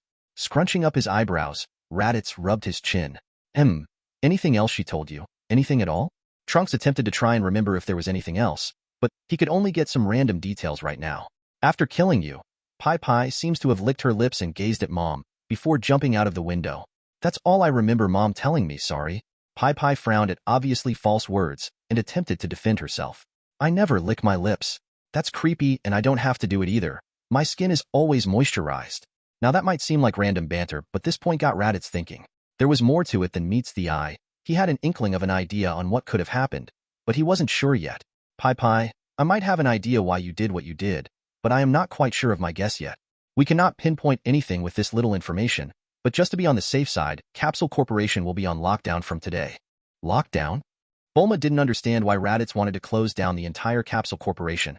This seemed too abrupt, so he must have something in mind. The entire thing? Asked Bulma to understand his intentions a little better.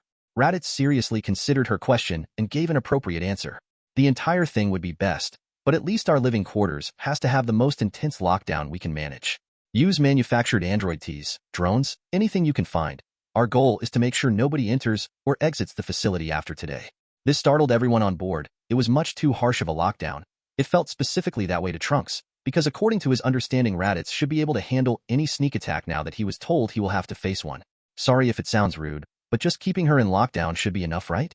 Before Pai Pai could get depressed again, Raditz stopped Trunks' words. No, it won't be enough. I'm certain Pai Pai won't harm me. There is zero chance of her attacking me. There has to be something else involved. And if this something can force Pai Pai to attack me, it can force any one of us to do the same. We have to be prepared. Sniff. Bang. A crying Pai Pai tackled Raditz into a hug and stopped his words with her lips. She was just so happy that even with all the signs pointing towards her, Raditz believes her. There was never a doubt in his mind, thought Pai Pai. Raditz also got out of the surprise of the sudden hug and patted her head with a smile.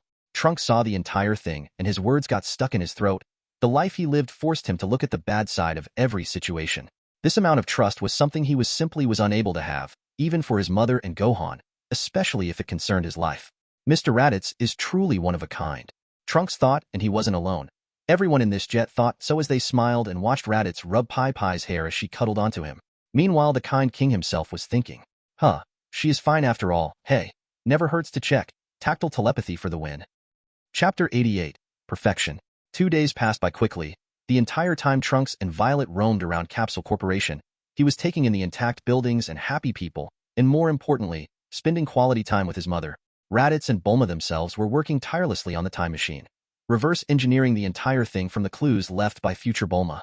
And the last of the group, Pai Pai, was swimming in a large pool-like bathtub. The massive thing was indeed a bathtub and not a pool, because this structure was built inside a bathroom. A bathroom so big that it might as well be an entire hotel floor, and this was just one room in a private entertainment area of Capsule Corporation. Splash. Taking her head out of the water, Pai Pai fixed her hair and sighed. Swimming in real water always helped her relax, and God, she needed to relax after all this tension. I really hope everything turns out okay. I'm supposed to kill him by now, but I feel fine. That boy must be a liar. Bzzzzzzz. Bzzzzzzz. Bzzzzzzz.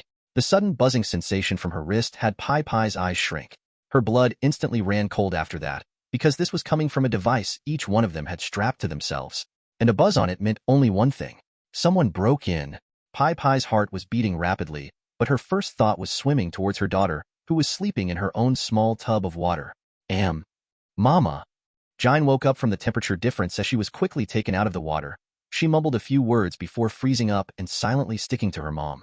Pai Pai could feel her daughter trembling against her chest. She didn't know if this was because her mom was scared or Jine had sensed something she didn't. Swimming to the middle of the pool, Pai Pai hugged Jine and raised her head. She was searching around the room for the thing that broke in. Damn it. Why is this place so big, but it doesn't even have a cave system? Pai Pai cursed Bulma's house. She preferred the wild oceans much more than this. At least she could have escaped there. Now she was stuck waiting for her and her daughter's demise. Why trap themselves in one luxurious box if one break-in meant no chance of escape? Stupid humans, especially stupid Bulma. Snap. The door to the bathroom suddenly slid open and Pai Pai's fist tightened in fear. Someone was here. Step. But with the very next look, her rapidly beating heart settled down in place. Raditz, why are you here? I felt the vibration going off. Why didn't you disable the system? Raditz looked confused for a split second but smiled and started walking over to Pai Pai. The system? Oh yes, I was trying to check if it works correctly or not. If there are any bugs I have to fix. Pai Pai breathed a sigh of relief as she watched Raditz slowly make his way towards them. You won't believe how scared I was. See, even Jine is shaking. Looking at her still terrified daughter, Pai Pai attempted to console her. It's okay, Jine, it's just Daddy Dash. You. By now, Jine had started to tear up and was beginning to struggle. Pai Pai didn't understand what had happened to her daughter. They were fine. It was a false alarm. Looking up from her daughter, she tried to ask her husband what was wrong with their daughter. Kaya. But finding Raditz, who was silently floating behind her, Pai Pai let out a startled scream. Then she sighed and patted her chest with relief. She almost got a heart attack. Don't scare me like that. Raditz smirked and spoke with a large smile on his face. Sorry about that. Huffing in mock anger as her husband obviously wasn't sorry and was just pulling her tail, Pai Pai turned around and began swimming towards the edge of the pool. She wanted to keep Jine back into her little pool, but Jine started crying loudly and was struggling intensively right now. So much so that Pai Pai was having a hard time keeping her in control. Jine, what is wrong with you, honey? Yuawa. Jine was desperately trying to shake herself out of Pai Pai's grip. Even her hair had begun to float and a thin layer of ki was starting to burst out of her small body. AAA. Pai Pai cried out in pain as Jine had finally gotten out of her grip forcefully and tackled her into the water, both of them falling towards the side. Just when Pai Pai wanted to scold Jine for misbehaving. Boom. A large amount of water splashed at the position she was just at. Although there was water all over the air, Pai Pai's natural senses let her see through it. And she saw something which made her eyes go wide. Why? Asked Pai Pai with confusion and hurt, because it was Raditz who had just attacked the place she was at a moment ago. Jine's tantrum had somehow shifted her from her previous position and his attack fell on the water. The large amount of splashing water told Pai Pai clearly, if this had hit her she would have been dead. Raditz himself slowly turned towards her and didn't seem to mind his missed shot too much, but by now he had shifted his attention towards the crying Jine, who was still attempting to pull her mother away. Nice reflexes, commented Raditz with an eerie smile. Looking at Raditz, killing intention shifting towards their daughter, Pai Pai finally began to realize something was wrong. No. Get back. Smiling widely, Raditz once again began slowly making his way towards them. Why, Pai Pai? I am just playing around. I wouldn't have hurt you. It was a joke. Splash. A solid tail smack on the water before him had Raditz pause, but his smile never left his face. You aren't Raditz. Picking up her daughter, Pai Pai glared at the lookalike and raised her nails up. Hissing sounds escaped her throat as her predator instincts started to kick in. Get out now, or I'll kill you. Ha ha ha ha. Smirk. Me dying. I wonder about that. Raditz's sudden laughter didn't please Pai Pai, nor did the way this thing just licked its lips. Her confidence was wavering. The licking of lips reminded her of how she had supposedly killed Raditz in the future and left after licking her lips. This was something neither her nor Raditz did. If she had any suspicion before this, she didn't have it anymore. This thing is not Raditz. Watching the floating Raditz almost fearlessly coming in her range, Pai Pai attacked with her full 110 power, all concentrate in her nails. Snap. But Raditz asterisk caught her hand with ease and looked at her nails with narrow eyes. The sharpest biological material, fancy, but you aren't the only one. Thanks to you. I have it too. Raising his other hand, Raditz showed it to Pai Pai. It had sharp green nails now visible in place of the previous normal ones. Pai Pai had a bad feeling about this. This creature's words had a kind of pride to it. He felt like a creature who almost considered himself perfect. She was against a total lunatic. Chapter 89. Cell. Watching the sharp green nails growing on Raditz's hand, Pai Pai clutched Jine tightly. The only thing she had in mind right now was to get Jine to safety, but the way she was trapped by the thing, it didn't look like either of them were going to make it out alive. It must have been this creature which impersonated me and killed Raditz in the future. So he is here to kill me now and replace me? And if future was anything to go by, she will now perish in his hands, and he will use her face to get closer to Raditz, finishing him off. What happened? Why the glum face? No more threats? How pitiful. You put up a much bigger fight back than compared to now. The creature spoke in a raspy voice, which had Pai Pai confused even more, because from the words of this guy, he didn't kill her the first time? So he is from the future too? But how? What's the matter? No more quips. You were much more fun back then, you know. No words at all before dying now? Know how Raditz is going to save you. Ha ha ha ha. Pai Pai still kept quiet but gritted her teeth in frustration. This monster was just playing with her now. Well, she won't give him the satisfaction of a reaction. You are boring, what a pity. Raditz had a frown on his face as he spat this sentence out. Then a thrilled smile returned to his face as he picked up his free hand and took it back, aiming it at mother and daughter together. Looks like you truly have nothing left to say. Okay, I understand. Goodbye. Watching the attack rushing towards her and her daughter Pai Pai glared with fury. The creature figured she still didn't want to give him the satisfaction of a reaction even in death, but he missed one crucial thing. Jine didn't have a crying face anymore either, and Pai Pai's bracelet was buzzing in a certain way since the moment he had set foot in the room. I won dash. Asterisk bang. The words got stuck in his throat and his entire vision blanked out. His hazy mind seems to have registered a throbbing pain on his chin. But even all that was overtaken by the intense pain which emerged from his neck. He felt like he just took a planet to his chin. Boom. While the creature himself attempted to understand what was happening with his clouded mind, Pai Pai saw everything clearly. You are here. Raditz. Quickly hugging her husband who had just burst through the pool's floor and torpedo punched the monster in his chin, Pai Pai thanked the sea. Jine also tightly clutched Raditz's armor. She was finally feeling safe. Turning towards the mother and daughter, Raditz gave a soft smile. Sorry, I came as soon as I found that this wasn't a technical fault. Turning and looking at the body of Raditz, crashing down to the ground, he narrowed his eyes. So I was right, something weird is going on. Pai Pai nodded and quickly told what she had heard the creature say. And while she started talking, Trunks had flown in with Bulma and Violet as well. He told me that I had put up a much harder fight before this. I think he is also from the future. He talks like he has done all this before. Hearing these words, Trunks immediately denied the possibility of such a thing. He didn't bring anyone with him, and there was only one time machine. That's impossible. I came back alone. I swear. This outburst didn't have much effect on Raditz, because he knew although the boy meant well, he was simply not knowledgeable enough about this subject. Trunks' words were naive at best. Raditz knew that the boy barely understood time travel. Even in the original there were two time machines, one old and rotting, used by Cell, and one brand new, used by Trunks. Yet both were the same time machine. This was how time travel messed with one's mind if one didn't understand how it worked. Thankfully, after all his research with Bulma, Raditz knew what he was dealing with. Jine, can you let go, sweetie? Daddy will be right back. You. Raditz softly had Jine release him, then started walking towards the creature who was beginning to stir awake. A hardy guy for sure. This punch had all of his base strength behind it. Poof. Stopping mid-walk, Raditz stared at the smoke that was now covering the creature. This smoke was familiar to him, because this was something he could do as well. The transformation technique? Bulma exclaimed. She figured she was looking at some kind of android built to look like Raditz, or maybe there was a Raditz clone at play here. But this was a totally different set of events. Trunks seemed shocked by it as well, He had never seen this creature before. In fact, Raditz himself was shocked, not because of the transformation technique, but by the guy who just used it. Is that Cell? The hell is he doing here? Wait, if he says he has done it before, so that's supposed to be future Cell, is he here to repeat what he did before and take me out the same way again? Many thoughts spun around in Raditz's mind, but externally he was stable. Folding his hands, he stood straight and gave imperfect Cell the time to catch his bearings, all the while looking intimidating. He needed some answers, and he was going to get them out of Cell. Huff. Raditz. You are just as strong as the data suggests. Cell spoke while panting softly. Base Raditz was approaching Super Saiyan levels of strength now. Sure, it was fresh Namek Saga Super Saiyan, but his punch still wasn't anything to scoff at for imperfect Cell. Getting up with a bit of a struggle, Cell's eyes looked around the room discreetly. He was outmatched against Trunks and Raditz, and his data explicitly told him to take down Raditz first and foremost. So he wanted to make a run for it. He had succeeded just fine in the future, but seems like Trunks' intervention messed things up.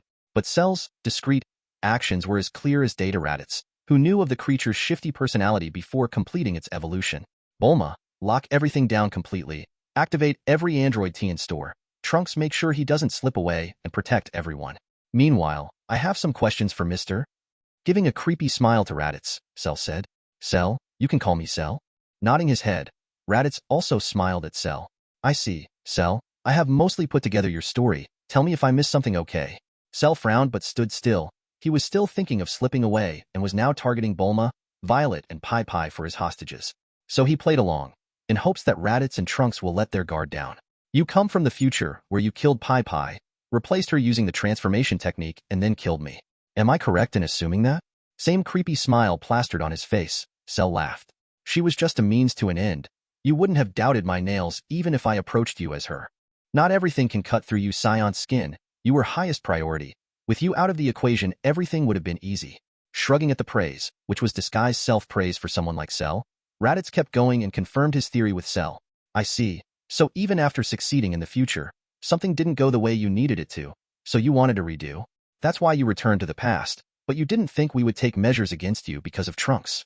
And thus you failed. Giving the half-breed a sly look, Cell said mockingly.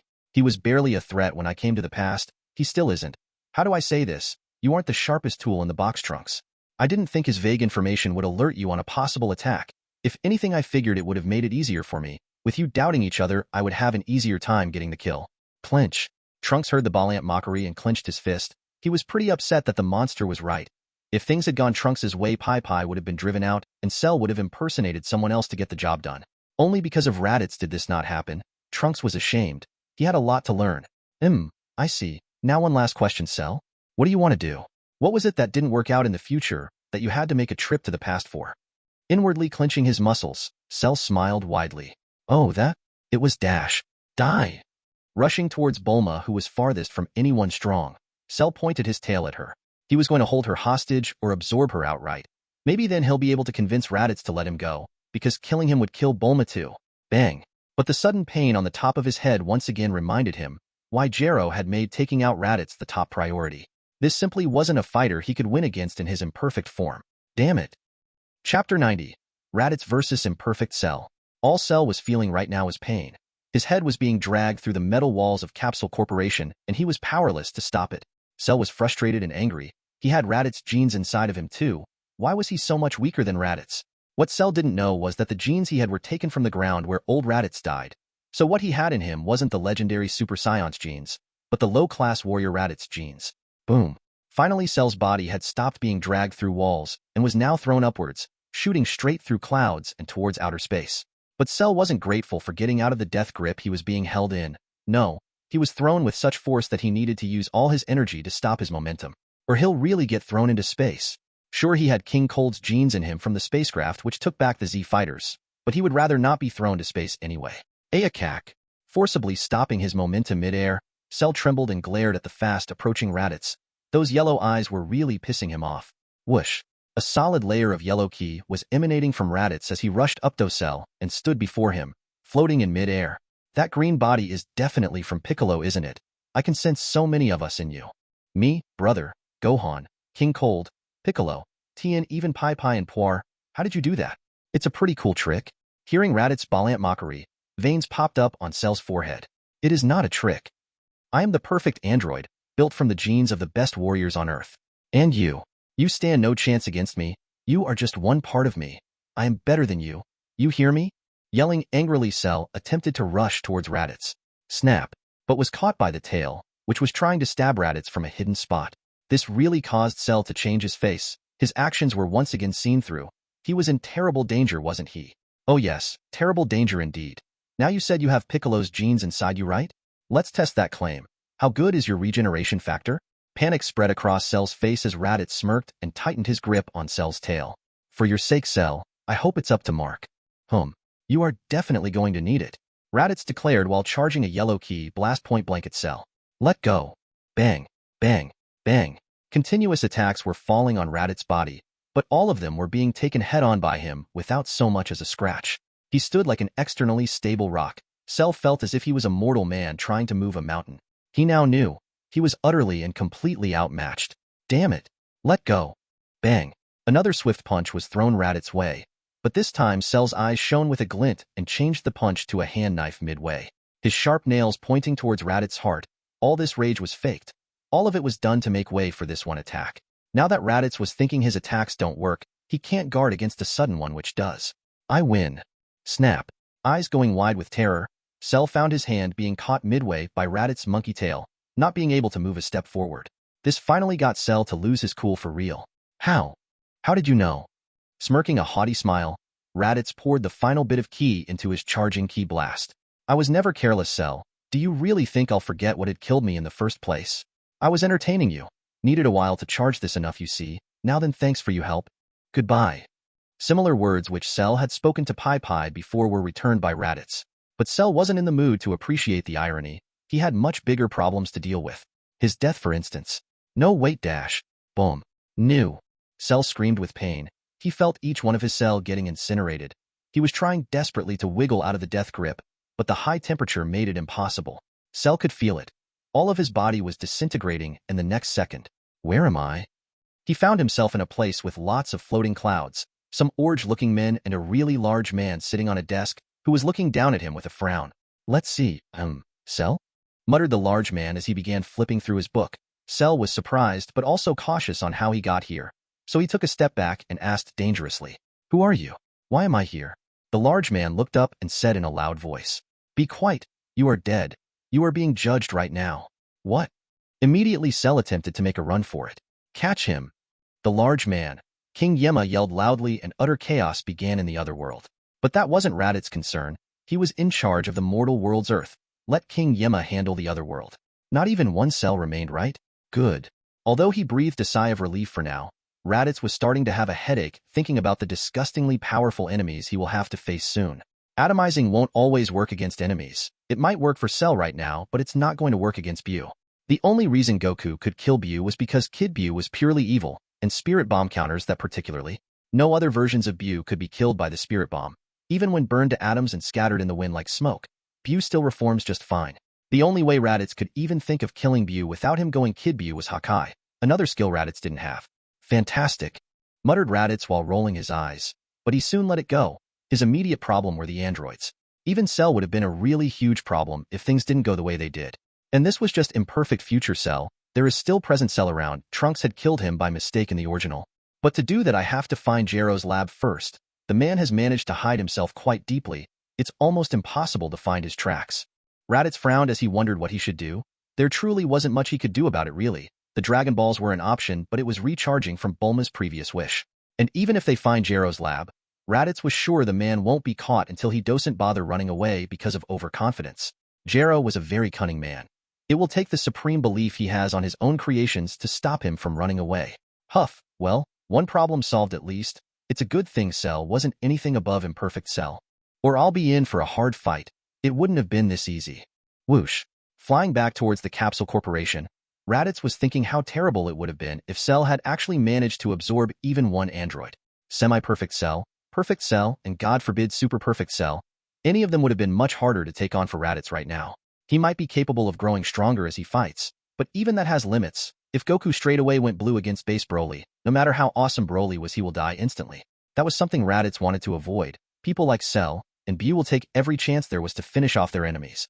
And if the future androids were anything to go by, their personalities will be twisted beyond saving too. Raditz needed to take this seriously, or he might actually start having problems. Chapter 91. Instant Transmission. When Raditz returned to Capsule Corporation, the damaged walls were being meticulously repaired. Cell's beatdown had done quite a number on the building's integrity. Multiple drones were working in a synchronized fashion to fix the broken chunks of wall. Raditz, what happened? Exclaimed Pai Pai the very second that Raditz returned. This was a big deal for them, as this was the threat that would have killed Raditz and her. Raditz, who just touched down and was about to answer, was sadly stopped from doing so by another event. Whoosh.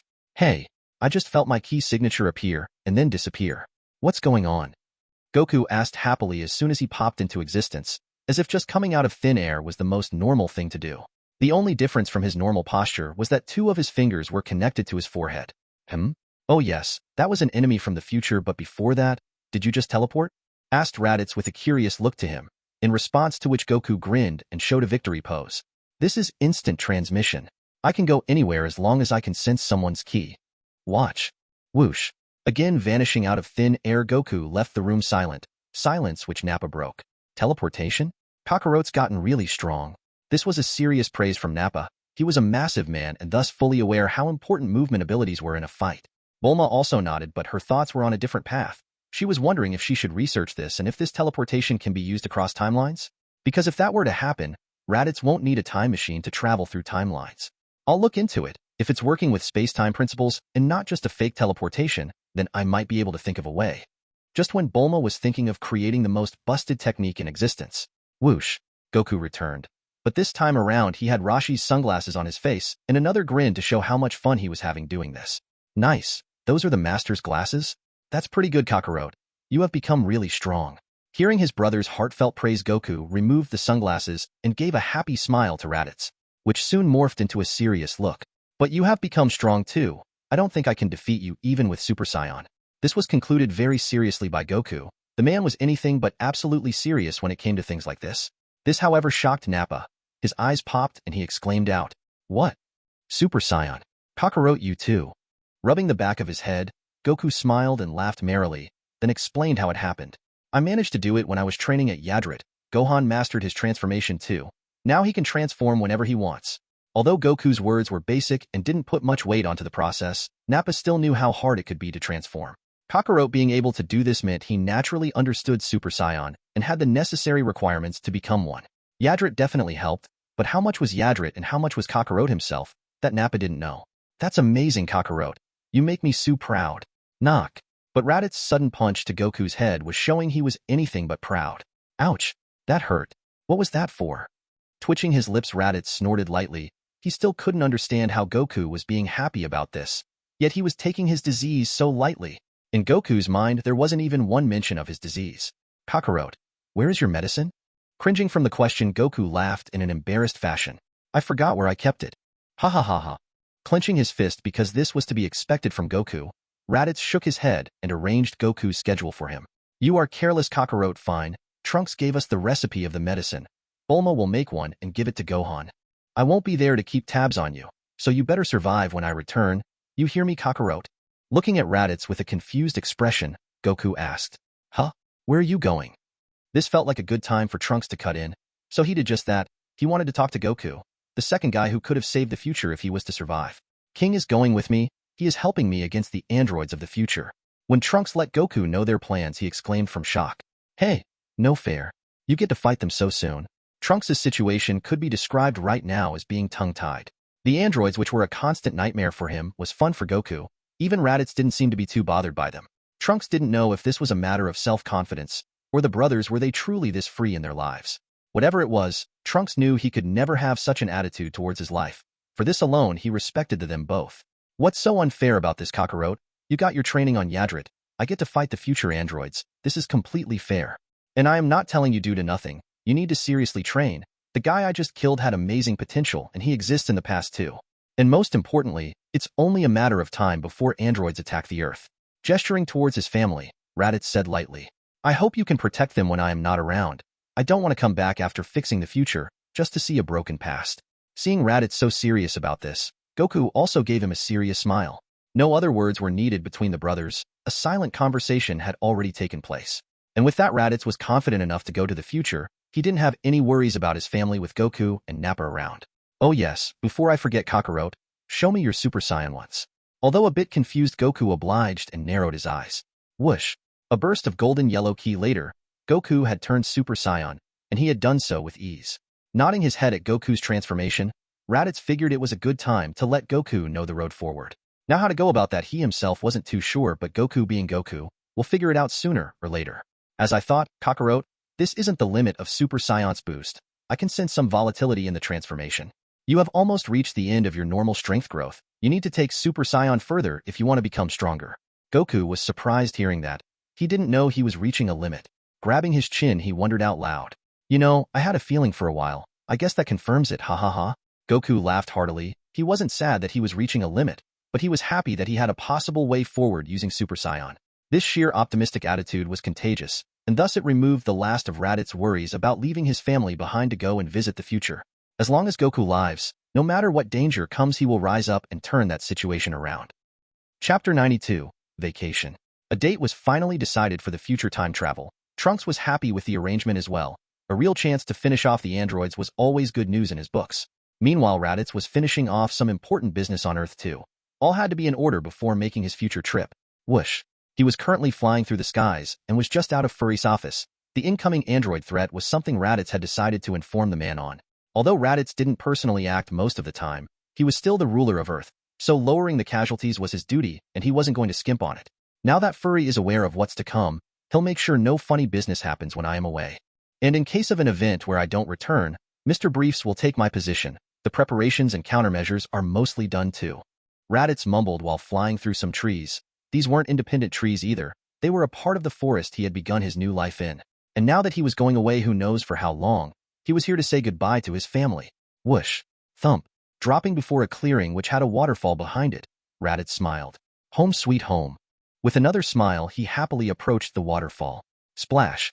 Landing inside the knee-deep water, he resisted the waterfall's force and went through it, entering the cave house that had kept him warm during his most crucial times. I missed this. This is strangely comforting, said Raditz to no one in particular. This reminded him of the time he had just arrived in this world. That was a time when nothing was certain. He was weak and, most importantly, he was alone. But now, although this place remained the same, he had changed. He was an active part of this world. He was no longer weak and had a large family to call his own too. Funny, how I'll be seeing you in a few days. But it'll be the future that time around. The future where everything has gone wrong. I am dead. My family is dead and I have lost everything. Only Bulma remains, struggling to live on. The future Raditz was going to was his original future. At least it should have been if Trunks didn't return, diverging the timeline. In reality, future Trunks' timeline is the main timeline of Dragonball world. Goku's adventures beyond the Frieza saga take place in the new divergent timeline created by Bulma. She was the driving force behind the entire Dragonball franchise. Her and Goku kick-started the story, and they are the ones keeping this universe alive. It's crazy how one silly adventure can change the entire world. Just goes to show the charm of Dragonball, huh? While reminiscing about his old world, Raditz decided to take a nap in his cave. This was his home, and he wanted to take a break from all the action. Tucked away in a corner of the world, there couldn't be a better place to take his well-deserved rest. Shuffle. Dusting away at the makeshift bed of dry leaves, Raditz cleaned it as good as he could. This was the fruit of all his efforts back then. It's still here, ready to be used once more. And he did just that. With a sigh of relief, he sat down on the bed, removed his shoes, armor, and wrist guards, then proceeded to lie down and relax. Slowly sleep took him over, and he was out cold. Tick, tick, tick. Water drops kept falling in a corner of the cave, signifying the passage of time. The morning sun has gone through today's motions and was ready to set once more. It was almost night when Raditz finally opened his eyes. A few distant bird calls had awakened him. Is it night? Yawn. Getting up from the four-finger thick leaf bed, Raditz rubbed his long mane, getting the dust out of his hair. These were the normal results of sleeping in the wild. He just had to deal with it. Suppose I'll get dressed later. It's pretty late. Might as well say goodbye to them. Wearing only his gray pants, Raditz walked out of the cave. The water was hitting his bare body, but he didn't attempt to keep himself dry. Why bother when he was going to go big? It's a full moon tonight, murmured Raditz as he looked up and simply gave into the raw, instinctual urge of a Saiyan. He might no longer need the moon to go great ape, but he could still use it to trigger the state. And he did just that. He simply let nature take its course. Thump, thump, thump. Loud heartbeats echoed inside Raditz's chest. His body was filled with strength and his eyes had slowly started turning red. Growl. A loud growl echoed throughout the dense forest, reaching every nook and cranny of the place. squeak, altering everyone living in this piece of territory that their king was back. Squeak, roar, chirp. Many animals began to call back in response. The forest, which was about to finish its workings for the day, was suddenly alive once more. The activity reached such a peak that it even alerted the scientists of Earth, but that story was for another time. Currently, multiple cries were sent out from every corner of the forest. All creatures were responding to their king's call. It was a show of strength, and it was a show of support for said strength. The creatures of the forest told Raditz in clear words, no matter how much time passes, he would always be the king of this forest. Thank you for being there for me. Roar. Another titanic roar shook the forest, and a cacophony of animal calls responded back to him. Not every animal might understand the feelings behind Raditz's roar, but even so, their response let Raditz know they considered him a member of their pack, if not the outright leader. Sometimes animals truly were the best companions. He hoped these guys had survived the androids. They probably survived. Android 16 is an animal lover. Android 17 will be a forest ranger in the future, and Android 18, well, she likes Krillin. Which is weird, but hey, she shouldn't be totally crazy even in the future, unless Jero managed to change their core personality completely. Raditz thought to himself, then decided to end his chat with the members of his kingdom, the very first kingdom he had conquered. Growl. Another low growl escaped from the Oozaru's mouth, which again resulted in a large number of low calls being emitted from various corners of the forest. This was his goodbye for now. He had one more thing to do before the decided time arrives. After returning to the cave house, Raditz dressed himself and put everything back in place. All for the day he returns once more. It's time to visit the Satans again. Videl has been wanting to meet for quite a while. Putting 2 fingers on his forehead, Raditz concentrated on the family's key. This was instant transmission. Raditz was the perfect Saiyan. An even bigger genius than Bu. Copying techniques by seeing it once was easy for him now. Satan's out, but he's on the way. I'll just catch up with Miguel and Videl until then. Homing in on the nature key he had given Miguel, Raditz initiated instant transmission. Swish. And appeared behind Miguel, who was cooking dinner while humming a soft tone. Ah. You sacred me, honey. Miguel let out a startled yelp when she turned around, then gave a pout. Keeping the food on low heat, she started talking while ignoring Raditz's twitching eyes, who then had to cut in himself, lest she keeps talking all night long and gives him a bunch of tasks meant for Satan. Mrs. Satan, please look carefully, I'm not Mark. Stopping dead in her tracks, Miguel's face slowly turned red. She immediately bowed after that. Sorry. It's just that Mark walks around transformed all day long, so I thought, said Miguel while fumbling her words. Raditz just shook his head. Instant transmission was certainly a risky technique to use. Today was supposed to be a break day, but this story has finally crossed a 100+ in eerie access, a bonus. Chapter 93, Future. After solving some misunderstandings plaguing the Satan household, Raditz peacefully spent his night there. After all, this was his villa. The very next morning he visited Scale's family, inspired young Sharpener to train, found that Erase's family are their neighbors, gave them all autographs, and all around had fun messing around. And just like that, his semi-vacation was over and the fated day had finally arrived. Mr. Raditz, is this really fine? Asked an unsure Trunks while looking at a tiny Raditz standing beside him. That was Raditz transformed using the transformation technique, and it was an important step in using the time machine. Not understanding how cute he looked while the size of a pinky, Raditz replied in a professional voice. If I don't do this, the weight would go beyond the machine's handling capacity. Future Bulma managed to pack a lot of stuff in, but the weight limit isn't something she actively worked on. Shrugging his shoulders, Raditz gave an explanation for this behavior as well. She likely didn't have the resources to continue messing around anymore. Shame, really, that she had to go through all this. A short silence spread across the morning skies. This was a silence of agreement. The time travel was taking place early in the day, so only Nappa and Trunks were around. Raditz had already said his goodbyes to his family the night before. Mr. Raditz, I am sorry. I couldn't protect everyone. The tiny Raditz smiled and patted Trunks' shoe to console him. It's fine. You did your best, and now it's time for me to do my best. This isn't a soldier's job anymore. It's the king's duty. Nappa wholeheartedly agreed to this statement. The queen was such a great person. Those androids should be damned. And what better way to save the queen than by the hands of the king? Click. In the meantime, Raditz had activated the remote of the time machine, and the thing was slowly beginning to open up, silently filling itself with past air that will soon be released into the future. It fully opened its doors. Swish. The tiny Raditz jumped off the ground and landed straight into the cockpit, taking a seat on the top of the backrest. Trunks silently gulped and walked in as well. He might not be showing it, but he was fearful of returning and finding that his adoptive mother was gone. Raditz might rage out and destroy the androids as well as the galaxy if that was to happen. What's the hold up, Trunks? Let's go. Not knowing how scary his image was in Trunks' mind, Raditz told Trunks to snap out of his indecision and get going. All right. Exclaiming involuntarily, Trunks quickly pressed the button and the time machine closed its glass shell. Gulping hard, Trunks prayed Bulma would be safe and kick-started the machine. The contraption began floating upwards and soon stopped around 7 feet away from the ground. Take care, King. Nappa saluted Raditz and Raditz nodded back. Then the next second the time machine vanished from the face of the earth. He's gone. To the future, huh? Chewing his words, Nappa silently flew out of Capsule Corporation. He was going to meet Kakarot and learn the difference between Super Saiyan and his new form. Because before going to the future, Raditz did one thing for Nappa. He sat him down and walked around him for a few hours, before putting his hands up and pointing towards Nappa for another dozen hours. Which somehow seems to have done something to him. Nappa didn't know how, but he had powered up beyond what he thought was possible. This potential unlock thing King learnt from that old Namekian is great. I feel so strong already. It must be the King's modifications. No way that old Guru could have made me so powerful. Nappa believed that to be the case, and he wasn't far from the truth. Just like Kami's creation beam was similar to the Supreme Kai's creation technique, so was Guru's potential unlock. The technique was quite similar to old Kai's potential unlock. Although Guru couldn't use the technique its full potential, due to being extremely old, but Raditz was young and he understood as soon as he found this method, that he could take it beyond a simple touch-based boost. Ultimate Nappa, that's got a nice ring to it. This was the name his king gave him after the ritual. He felt that it fit really well with his new power-up. What he didn't know was he was indeed worthy of this name. He had basically gotten the old Kai's potential unlock due to Raditz amplifying the technique.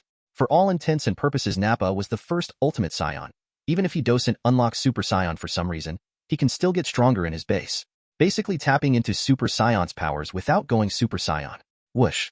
Flying at vast speeds, Nappa rushed through the skies. He could sense the energy signature of Kakarot, and he had a feeling that Kakarot was currently transformed. So I am stronger than Kakarot again, huh? Ha ha ha. Nappa laughed loudly. He hadn't unlocked Super Saiyan, but he had enough S-cells for it. Using this, the potential unlock had pushed him all the up to Goku's level. As long as he keeps training, he could always maintain this lead. Just like Ultimate Gohan was stronger than Super Saiyan 3 Goku, Ultimate Nappa was now stronger than Super Saiyan Goku. As Nappa keeps tapping into more and more of Super Saiyan's amplification, his power will keep on increasing with time. It's great. Oh, before I forget, there's some work for that Satan guy too. Let's go after some hard training. Satan can wait. Unknowingly, Nappa had arrived at a turning point in his life, and this one decision of his was the trigger. If he had visited Satan right away, he would have never met his life partner. But from this one act of pushing back the meeting, he would meet the latest challenger of Raditz, defeating her instantly, and somehow against all odds, they will manage to click. Nappa and Ranfan was a shock Raditz would later arrive to see, but that was for the future. And now, in the future, swish, a time machine reappeared in the garden of Capsule Corporation. This was the spot it had previously vanished in, and this was the spot it had reappeared back in. Zoom. The glass covering slowly opened, and the past air escaped the machine, mirroring its future counterpart. Poof. Transforming back into his real body, Raditz jumped out amongst the smoke and escaping air, gently touching down on the out-of-care garden. Mr. Briefs and Panchi's key is gone. Bulma is still alive. A handful of key signatures are spread across the world. This is indeed a doomsday scenario. I don't think Gero had this in mind while creating the androids. Gero's main purpose was killing Goku, not destroying the entire population. He certainly didn't mind doing it, but that wasn't his main goal. The androids might have been overcorrected is the conclusion Raditz arrived at. He had a lot of experience working with Gero's systems, and this was a consistent bug in his design. Maybe this was the reason the androids went crazy in this timeline. In the past timeline, they might have been activated ahead of time, due to the Z-Fighters almost rushing into Gero's lab. But here, he had all the time in the world to program them, and he created monsters. Still, there was one silver lining to this situation. If this was a case of overcorrection on Gero's part, Raditz could reverse engineer the androids and fix them. If he can do this, the Earth might regain some of its defenders again. Too many of those have died recently. Chapter 94, Future Bulma. Trunks climbed out of the time machine and put it back into its capsule. He then gestured to Raditz and led him through the hallways of Capsule Corporation. Although this was essentially Raditz's palace, but this was an unknown future and a few things have changed to guard against the androids. Trunks showing him around would save time and help preserve traps. They were poor right now. The less traps they used up the better. That material can be used in another place. Step. This is a laser corridor. Even Mr. Gohan was injured when he wasn't powered up. Trunks explained while taking Raditz through a hidden pathway away from the corridor. The corridor was a trap, and a deadly one at that. Raditz didn't say a word and quietly walked along. Currently, he was constantly scanning the world and trying to find survivors. And he had finally found the one he wanted to. Satan. He's still alive. This will be easy then. Everyone on Earth can die, but Satan can't. That was his special ability. the ability of luck and deception. This almost functioned like a Dragonball wish. Maybe someone jokingly wished for a random person to be extremely successful without having the required skills. Or, it's just Satan who's that good. Either way, Raditz found the man he needed to rile everyone up. As long as that guy is on board, he'll manage everyone's emotions. The Satan here lived alone. There was no Miguel or Vidal's key around him. Both of them had died, it seems, just like his own family's key was absent. Scale, Sharpener, Ruli, Erasa, her family, everyone he even remotely knew was dead. But curiously, only some of the animals have died. Most of them still live in his forest. Good. That means animals aren't their priority, or they are the second priority. Either way, it means they have an intact logic core. No matter how corrupted it is, if there's a logic core, there's a way. Ignoring Cell, almost every major villain had joined the Z Fighters later on in their lives. Yamcha, Tien, Kaiatsu, Piccolo, Vegeta, 16, 17, 18, Bu, Barris, Granola. When stretching the definition, Cell Juniors with 17 could be thrown into that list too. Even Frieza refused to kill Goku and Vegeta when he had the chance in Super, after he joined them for the tournament. It's this special addition of villains into the fold which keeps the Z Fighters going strong. Funny, Goku could have been a villain as well, if he didn't hit his head. On top of that, in this reality, Raditz, Nappa, and Tao Pai Pai can also be added into that ever-growing list. And we are supposed to be the good guys. It's crazy how Goku changes people. We are here.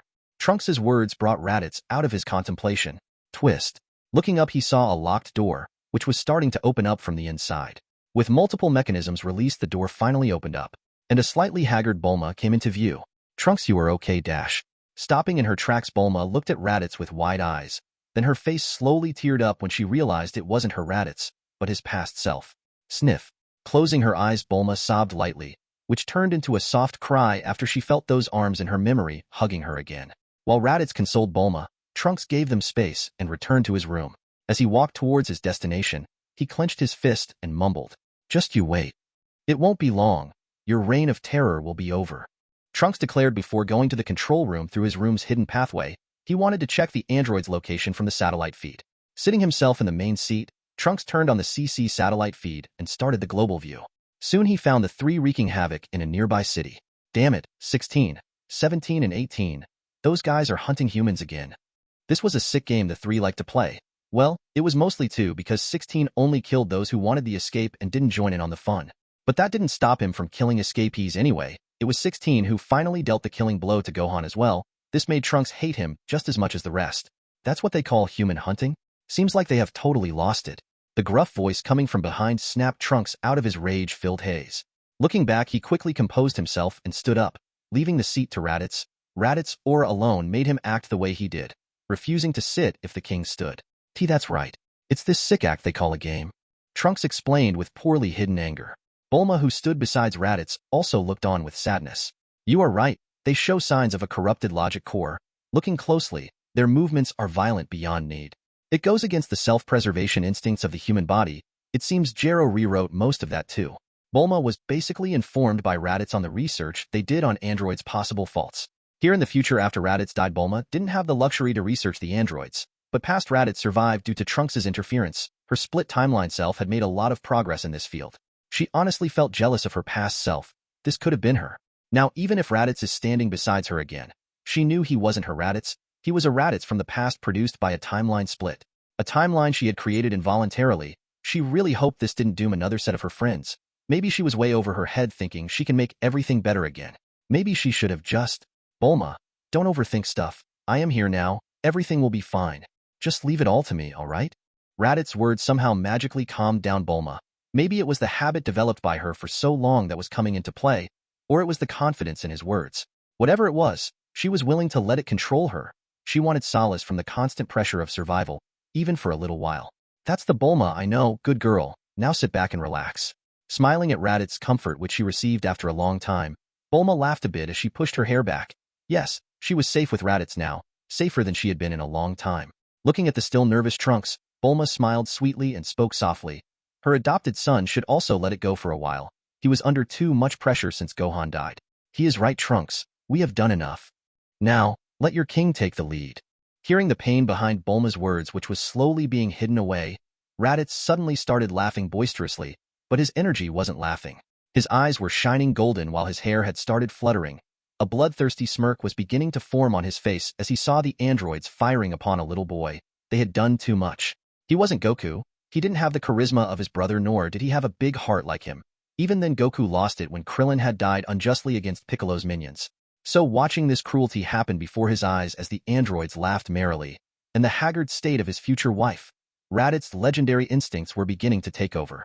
His ki was bubbling from the inside, wanting to unleash hell upon those who had crossed his path, and for once, he decided to let these instincts take the lead. "I'll be going now, Bulma, Trunks. This has gone on long enough," said Raditz lightly. He might have activated his legendary rage, but Raditz was still a man of balance. Unlike Broly, Raditz was a self-made legendary who rose from the ground up.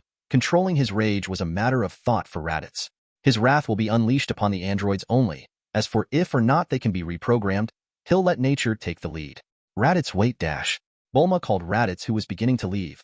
Stopping midway, Raditz gave his back to Bulma, who spoke quickly. Take Trunks with you. Shaking his head, Raditz denied the idea. Before Bulma and Trunks can try and convince him otherwise, he spoke softly but sternly. No, I am not sure what will happen next. I have never gone into my berserk state before. I might not be able to tell enemies apart if that were to happen. Let Trunks stay here. I'll be right back. Trunks raised his hand and wanted to stop Raditz from risking it. 3 against 1 was bonkers, especially because Raditz didn't have Super Saiyan yet. Wait dash. Let him go, Trunks. Bulma softly interrupted Trunks, and Raditz took the chance to leave the building.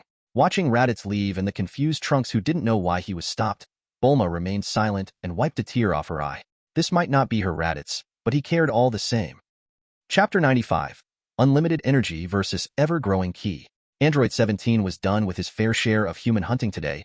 He had won the contest against his dear sister 18. She was the loser once more. As for 16, the man only waited quietly in the outskirts of the broken town. Such a killjoy. 17 complained while rolling his eyes at 16.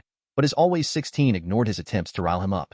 If it wasn't for 16 being stronger than both of them combined, 17 would have long shown the guy who's boss. I win, 17. 18 came in flying with a vicious smile and instantly ignited 17's anger. What? I killed 28 of them, and I got a family this time around too. That gives me extra points. Putting her hair behind her ear, 18 rolled her eyes at her brother. Well, I killed more old people. They give more experience. Gore. 17 growled. His sister really liked to flaunt her killings too much, more than him. This won't work. Listen here, sister dash. Boom. But out of nowhere, a massive wave of energy decimated their surroundings. The yellow glowing energy had a hint of green to it. Very little, but it was quite noticeable. This is something 17 and 18 understood quite intuitively, because this energy blast had just hit them in the face, burning their skin from its sheer heat. While 17 and 18 were trying to get their bearing back, 16, who was sitting motionless with a bird on his finger, raised his eyes. Raditz.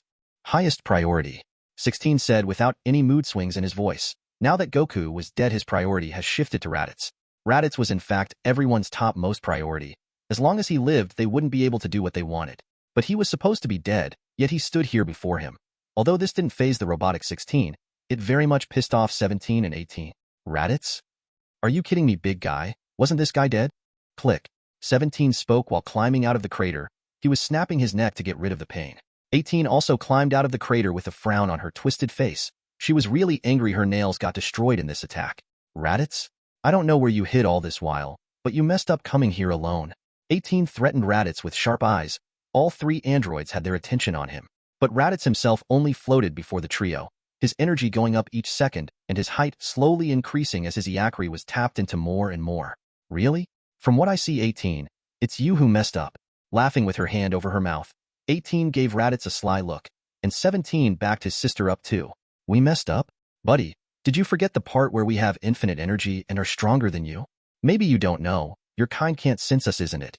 Well, take it from me then. Judging from your previous shot, you are strong, but you aren't anything we can't handle.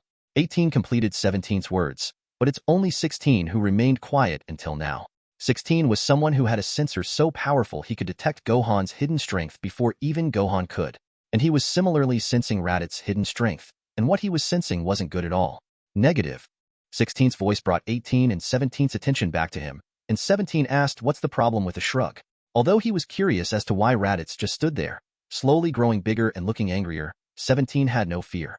Until he heard what 16's next words, that is, target has infinite energy too.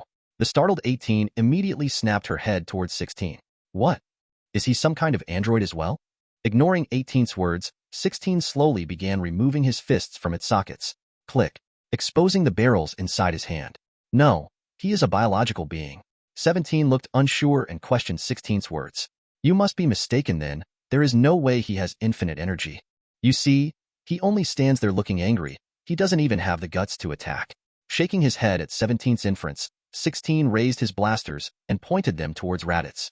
No, he has unlimited energy, and it's growing every second. He isn't just standing there.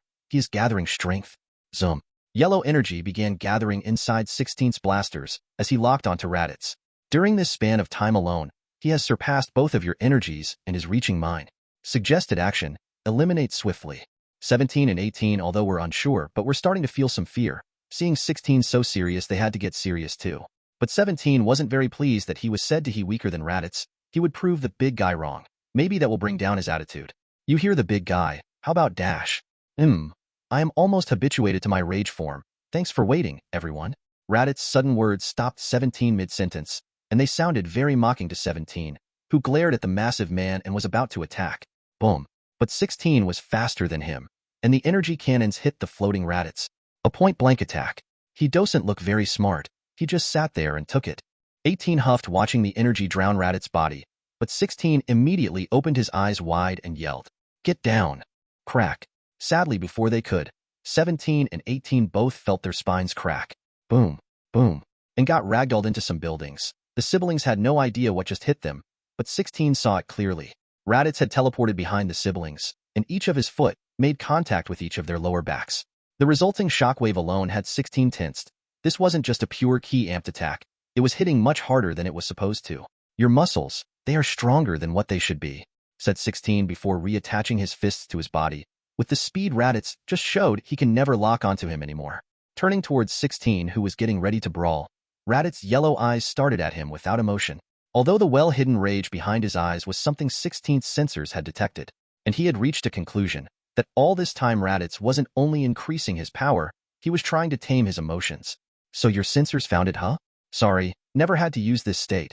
It's new to me and I was a little jerky. But I am certainly good to go now, thanks for giving me the time.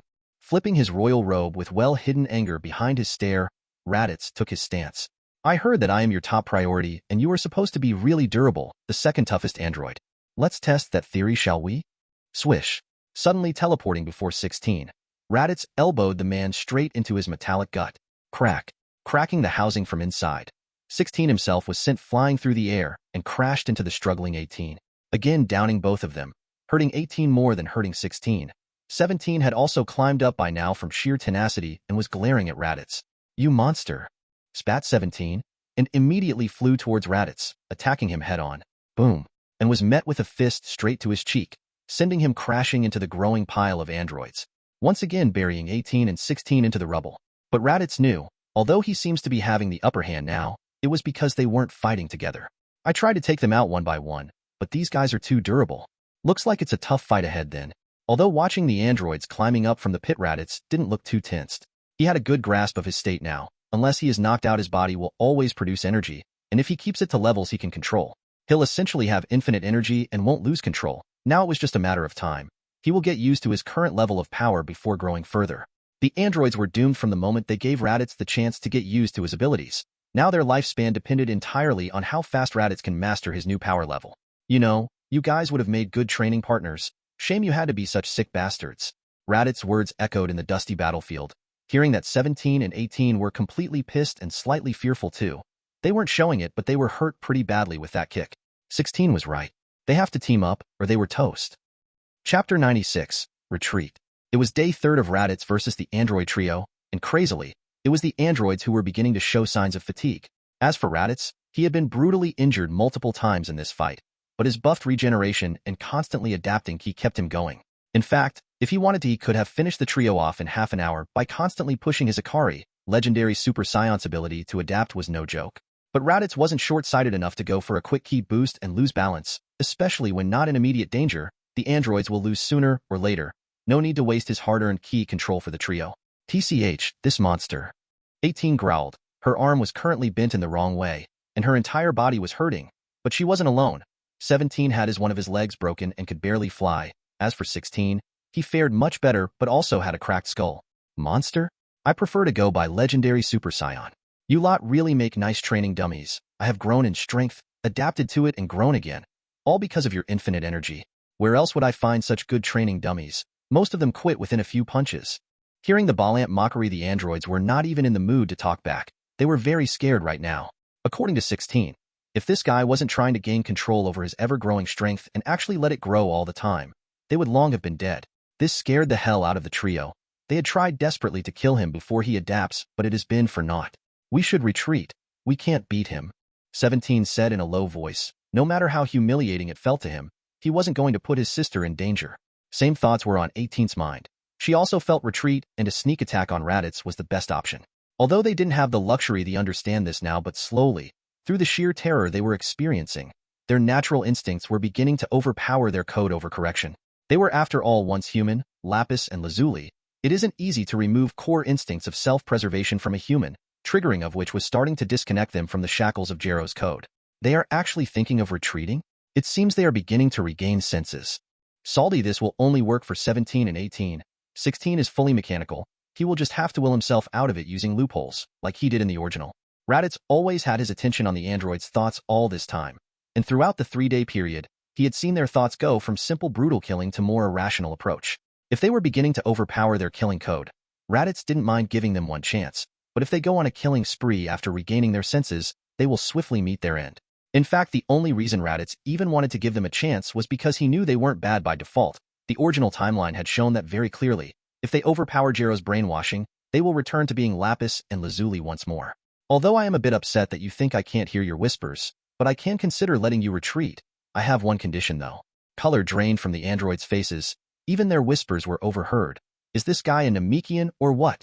Although it was very humiliating, 17 once again compromised. What do you want? Giving a plain smile, Raditz gestured towards 16. Him, I am very interested in how he was made. Heard he was built upon the image of Jero's son, but he is completely mechanical. This is some amazing technology. No matter how crazy Jero is, you gotta praise his intelligence, no? 18 and 17 clenched their teeth with that sentence. They hated Jero with passion, so they disliked the good words spoken about him, which again had Raditz narrow his eyes. They were definitely overcoming their brainwashing. It was obvious now. It shouldn't be long now that they will go back to being their original selves. As long as the threat of Raditz exists in their minds, their real death was a possibility, and this alone will keep their instincts active, sooner or later becoming normal once more. No, we can't give you 16 dash. Take him. 17 interrupted 18's words and ignored the angry face of 18. Although he disliked the guy and didn't want to do this either, he wasn't willing to compromise his sister's safety for 16. One was family and one was a partner he didn't particularly like. So this might not feel good to 18 and she might not agree. 17 decided to save themselves first. That was quick. I figured you lot have more spunk left in you that I gotta beat out. Sad you folded too soon. You can go then, and before I forget, understand this. You aren't going to kill indiscriminately again. You should realize this isn't your idea. It is Jero's brainwashing that made you this way. I don't need to tell you what will happen if I catch another set of ki evaporating from Earth. So keep yourselves in check, or I'll do it for you. Raditz's threat only had a silent snort from 17. 18 herself only felt angry that they were ditching 16. She didn't like the feeling of backstabbing her partners. So trying one last time, 18 questioned 16. Why don't you say something for yourself, 16? You know we can't force you if you want to run. 16 slowly smiled with his back turned towards 18, then spoke softly. Thank you, but this is the best course of action. It's either complete annihilation or only my end. The choice is only logical. Even 17 felt bad after hearing 16's selfless words, but didn't say anything to stop him. He still can't put his sister in danger. Saiyan King, I'll come with you. Please let them go. Nodding his head magnanimous, Raditz gestured at 17 and 18 to leave. Sure, go. Get yourself patched and find something to do which isn't as psychotic. Snorting softly once more, 17 turned around with 18 and said before leaving. You don't need to repeat yourself. We aren't Jero's slaves. Both siblings had built up a newfound hatred for Jero since the moment Raditz praised him. Or maybe it's better to say they awakened the previously suppressed hatred. Whatever it was, at least 17 was definitely prideful enough to not go on a rampage again, especially because that would be following Jero's orders, and he was more than enough to stop 18 if she wanted to do so. With that taken care of, now about you, 16. Flying towards the powered-down Raditz, 16 asked plainly, what do you want me to do? Smiling at the stoic 16, Raditz gave a proposed. How would you like me to revert you back to normal? No Jero messing around with your thoughts? 17 and 18 can do it naturally, but you have to find loopholes to do this. Bulma, even in the original, had worked on 16 and even removed the explosive from inside of him, without 16 even realizing it. Now Bulma had extensively worked on the androids. Reprogramming 16 was easy for Raditz, especially with future Bulma around to help him. With this, even if the siblings don't learn their lesson, future Bulma will have a strong man like 16 around to protect her. He was more powerful than 17 and 18 combined, and was fully mechanical on top of being a good guy. After a reprogramming, he would be one of the strongest Z-fighter around. Chapter 97. Abandoned Lookout. Raditz was checking the damage done to Android 16. The machine man had some of his parts cracked, with the biggest damage being the large hole opened on the side of his skull. His electronic innards were exposed to the air and sparking once a while, signifying a short circuit happening inside.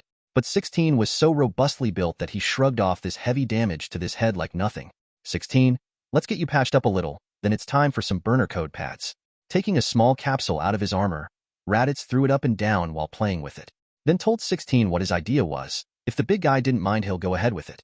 This is something me and Bulma came up with. This little thing right here is used to modify android code on the go. But without proper lab support, it works superficially, and it's useful only for fully mechanical constructs such as yourself. 16 remained quiet for a while, thinking over the best course of actions, and then agreed to getting a revamp. He was a peaceful man at heart. If he could get rid of the voice forcing him to assist the siblings in their killings, he wouldn't mind doing it. He had come here to die. Not having to die and getting another chance was the most logical choice to 16's artificial mind. I do not mind. When do we begin? 16's careless tone didn't detract Raditz's attention from the fact that 16 was ready to get treated by his current kill highest priority. His ability to ignore orders using logical loopholes was something only a truly sentient machine can do. Jero somehow managed to give human sentience to a machine, a full-blown consciousness on a microchip. Nice. That's the spirit. We can start now. There's an abandoned hospital a few blocks away from here, Raditz said while pointing towards the south side of the destroyed block. I'll start your modifications there. Go and wait for me at the hospital. I'll be right back. Nodding his head, 16 agreed to the conditions and left. Raditz calmly watched him leave, then put 2 fingers on his forehead and teleported to Bulma. Swish. Ah, Raditz. You won. You really did it, said Bulma while she hugged Raditz and exclaimed with happiness.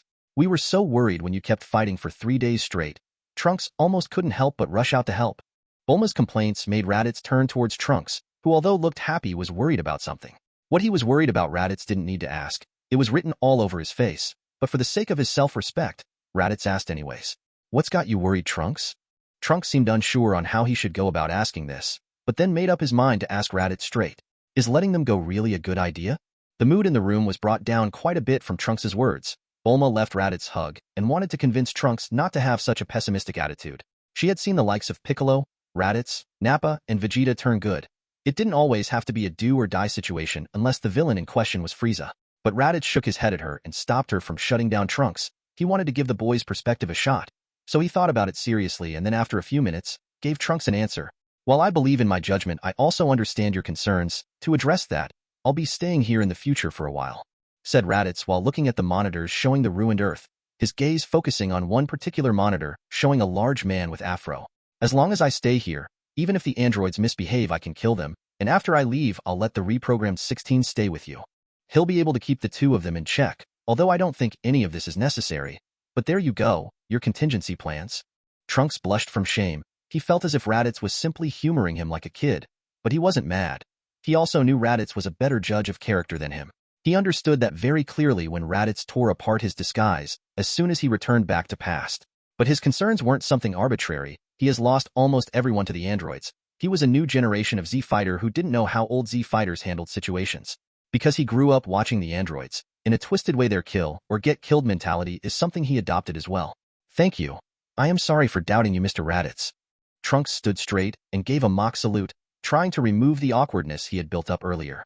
Playing along with him, Raditz laughed and patted his back, then looked at Bulma and asked her, I am going to use the code burner to mess with Android 16's code, change his goals to protecting Earth instead of targeting me and Kakarot. You coming with me? Help is always appreciated, and you can come too, Trunks, but I would prefer if you visited the lookout. Giving the confused Trunks an explanation of what he wanted to say, Raditz clarified. The lookout is Earth's God's place. Kami might be dead due to Piccolo being dead, but Mr. Popo should still be alive. Raditz explained. He had confirmed something important before coming to the future, like the angels were God of Destruction's guides. Mr. Popo was the designated Kami's guide. So if Kami dies and the post is completely abandoned for a long time, Mr. Popo goes into standby mode and will only appear again when a new Kami is chosen by the lookout. The lookout is currently ownerless, and you fit both criteria for a Kami, a good-hearted person and a strong one to boot. You arriving at the lookout now should technically promote you to Kami immediately, especially given the state of the earth right now. Trunks listened with wide open mouth, and then pointed towards himself with confusion. Me? A Kami? Said Trunks, but only he was confused or even took this as seriously. Both Raditz and Bulma were old-timers compared to him. What kind of demon, Kami and aliens did they not see? Bulma felt this opportunity was a good one. Earth's Kami's role was similar to the Kai's role. Earth getting a new god was a step in the right direction, and they needed every step in the right direction after the android debacle. She'll do her best to convince her adopted son.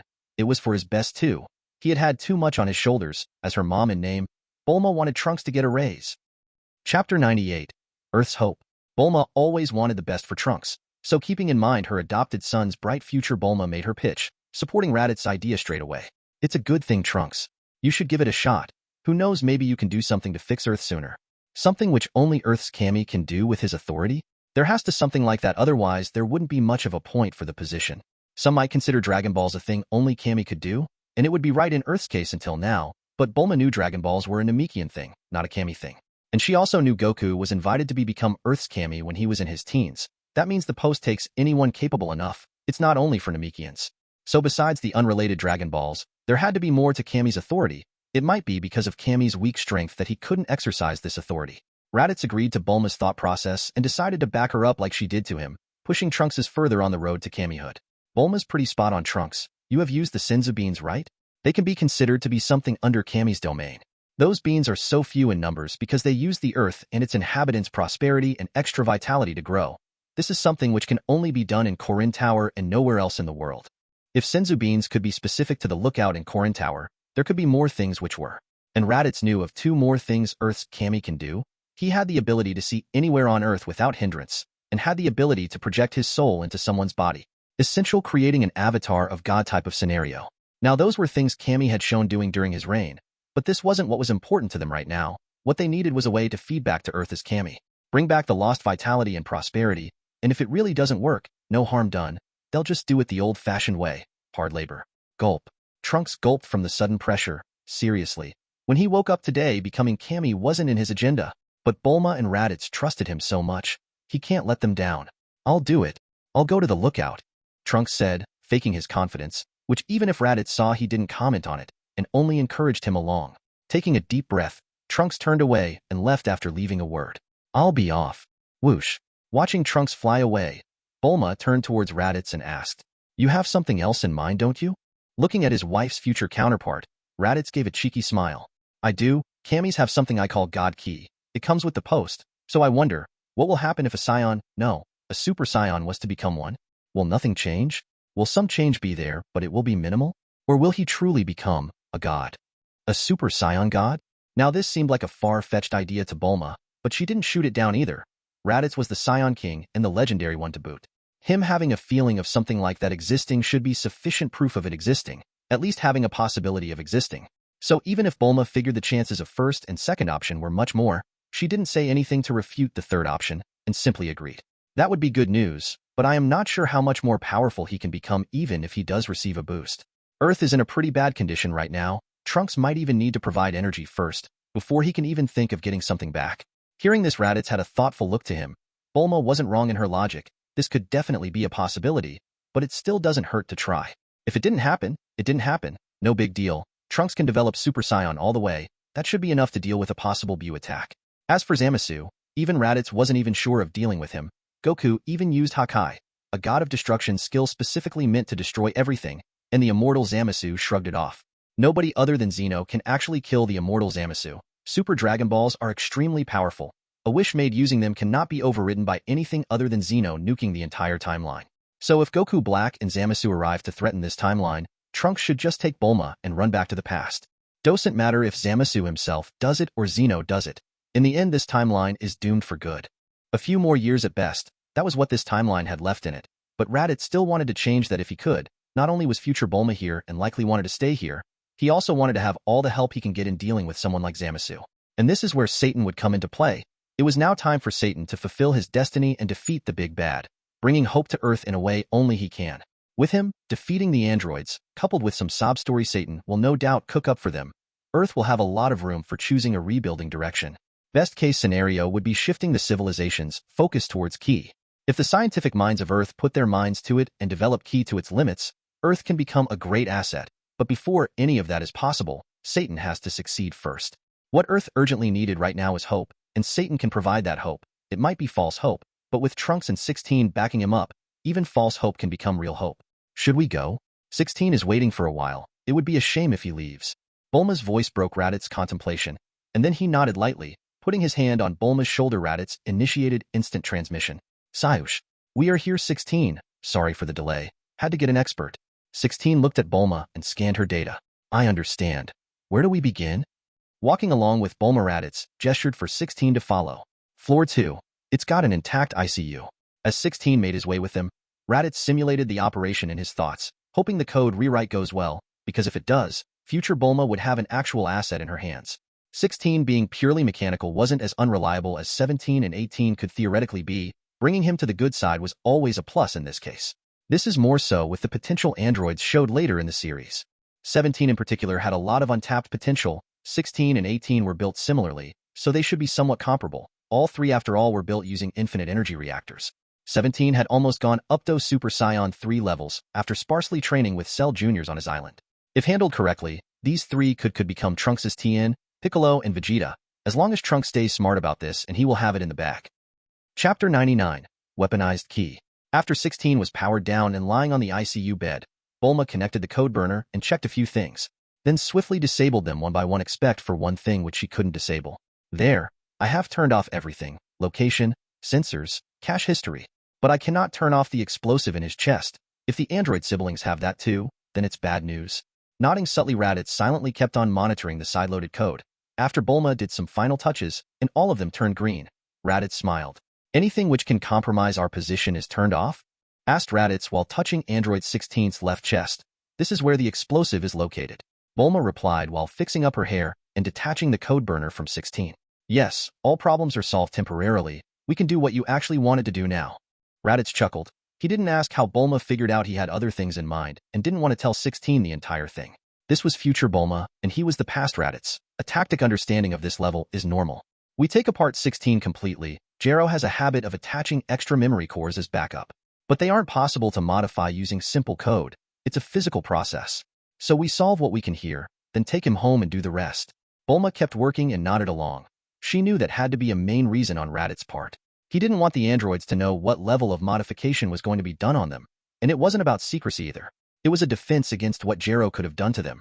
Raditz had sensed the explosives in their chests. Those explosives could have any number of conditions attached to them. Conditions which might be along the lines of anti-tampering protection. Bulma knew if Jero was really serious about making killer androids, having measures against changing the code was a decision he will always do. Done. I have removed what I can. Let's go. Nodding lightly, Raditz grabbed onto his future wife and 16, then focused on the position of Capsule Corporation's lab. Although instant transmission works with sensing Ki, having a clear idea on where one wants to go plus the key of the environment around that place can work as a good substitute. That's what Raditz was using since the moment he had to fight the androids, a type of enemy he couldn't sense. Found it. Get ready. Sayush. Appearing back into the lab, Bulma coordinated herself and Raditz kept 16 on the bench, hooking him with destabilizers to eliminate any semblance of control Jero might have. As Bulma started opening up Android 16 further, Raditz backed away and spoke lightly. You handle this on your own for a bit. I will go and meet Satan. If you need me, just give me a call. I'll take one of the satellite phones. Pausing for a while, Bulma continued after she went over the possibility of such an action. It was definitely doable. Okay, I think I'll be fine. See, the android siblings even split up. That 17 is holing up in an island, and 18 is running around a restaurant.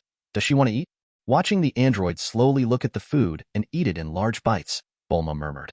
To feel more human, perhaps? She must have seen the people hiding around the area, right?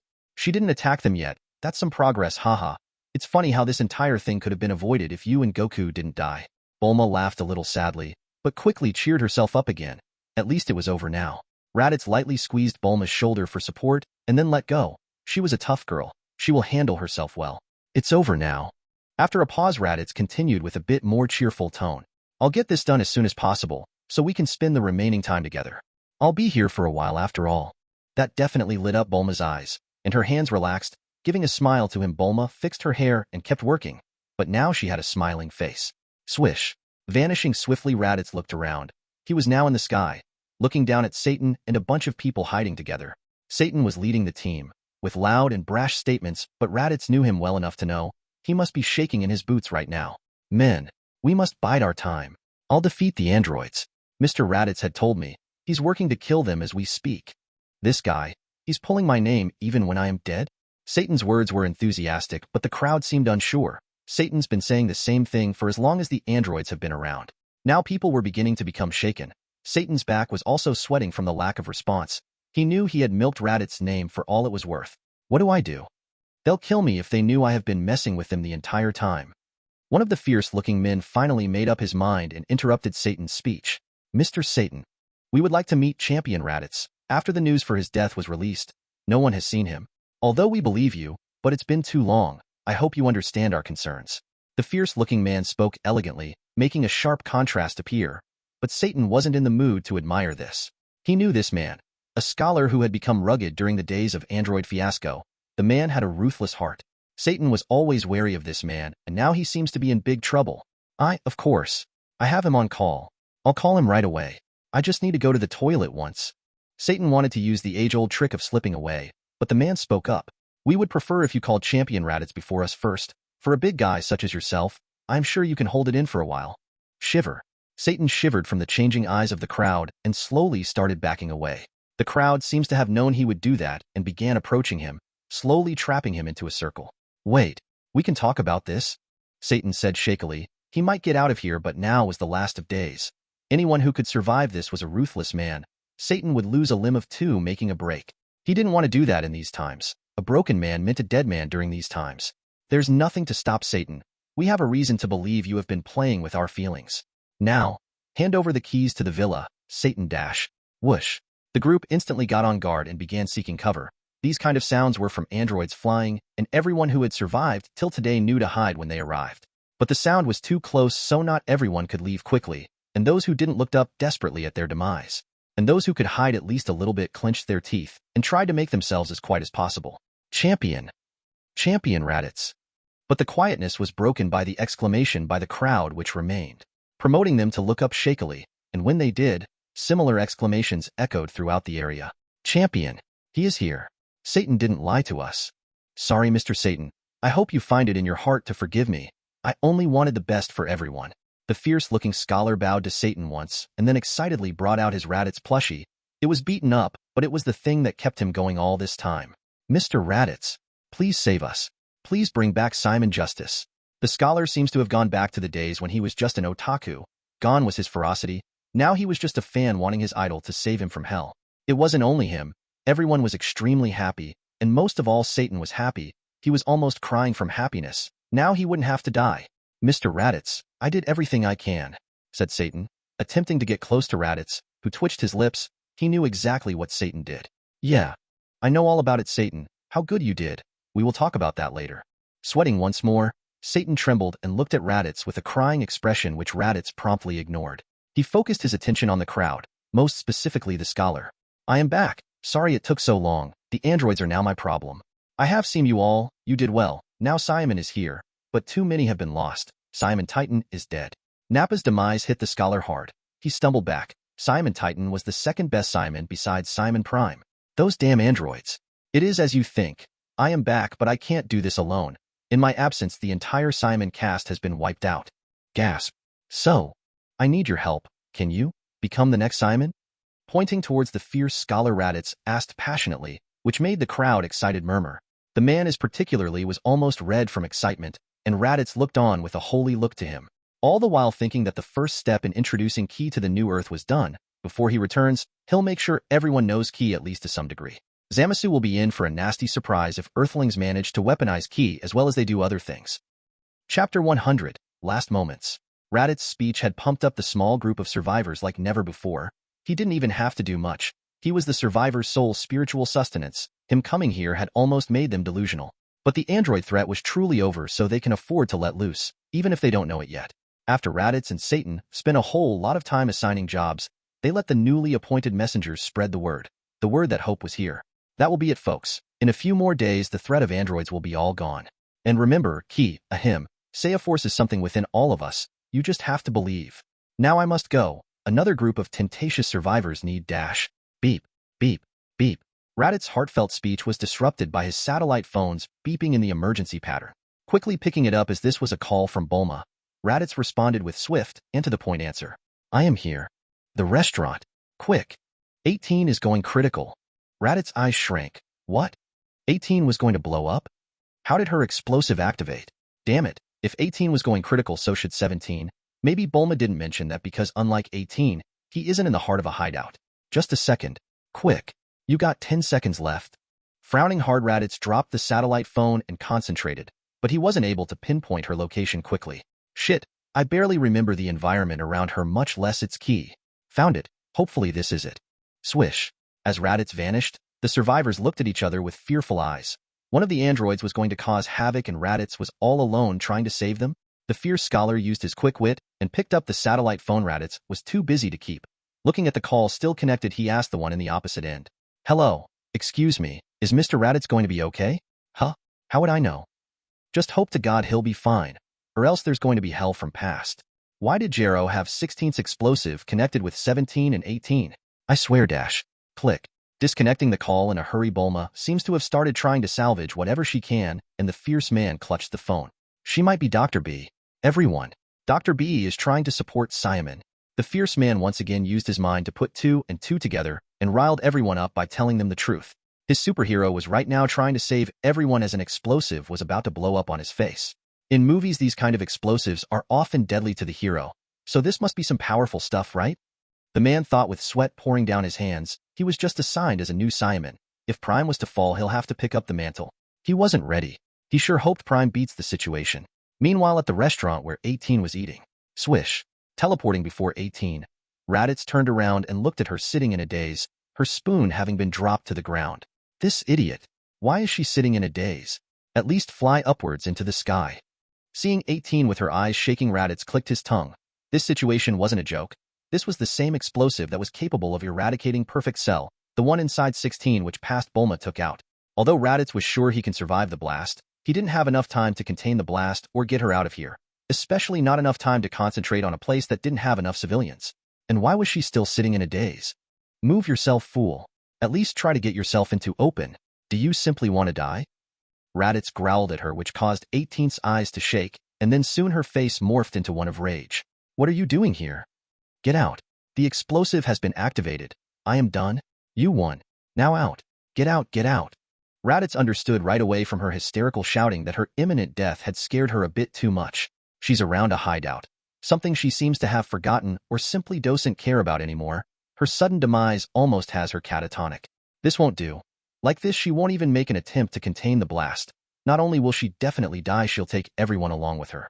I'll just have to contain it for her. Here goes nothing. Do your thing, Akari. Growl.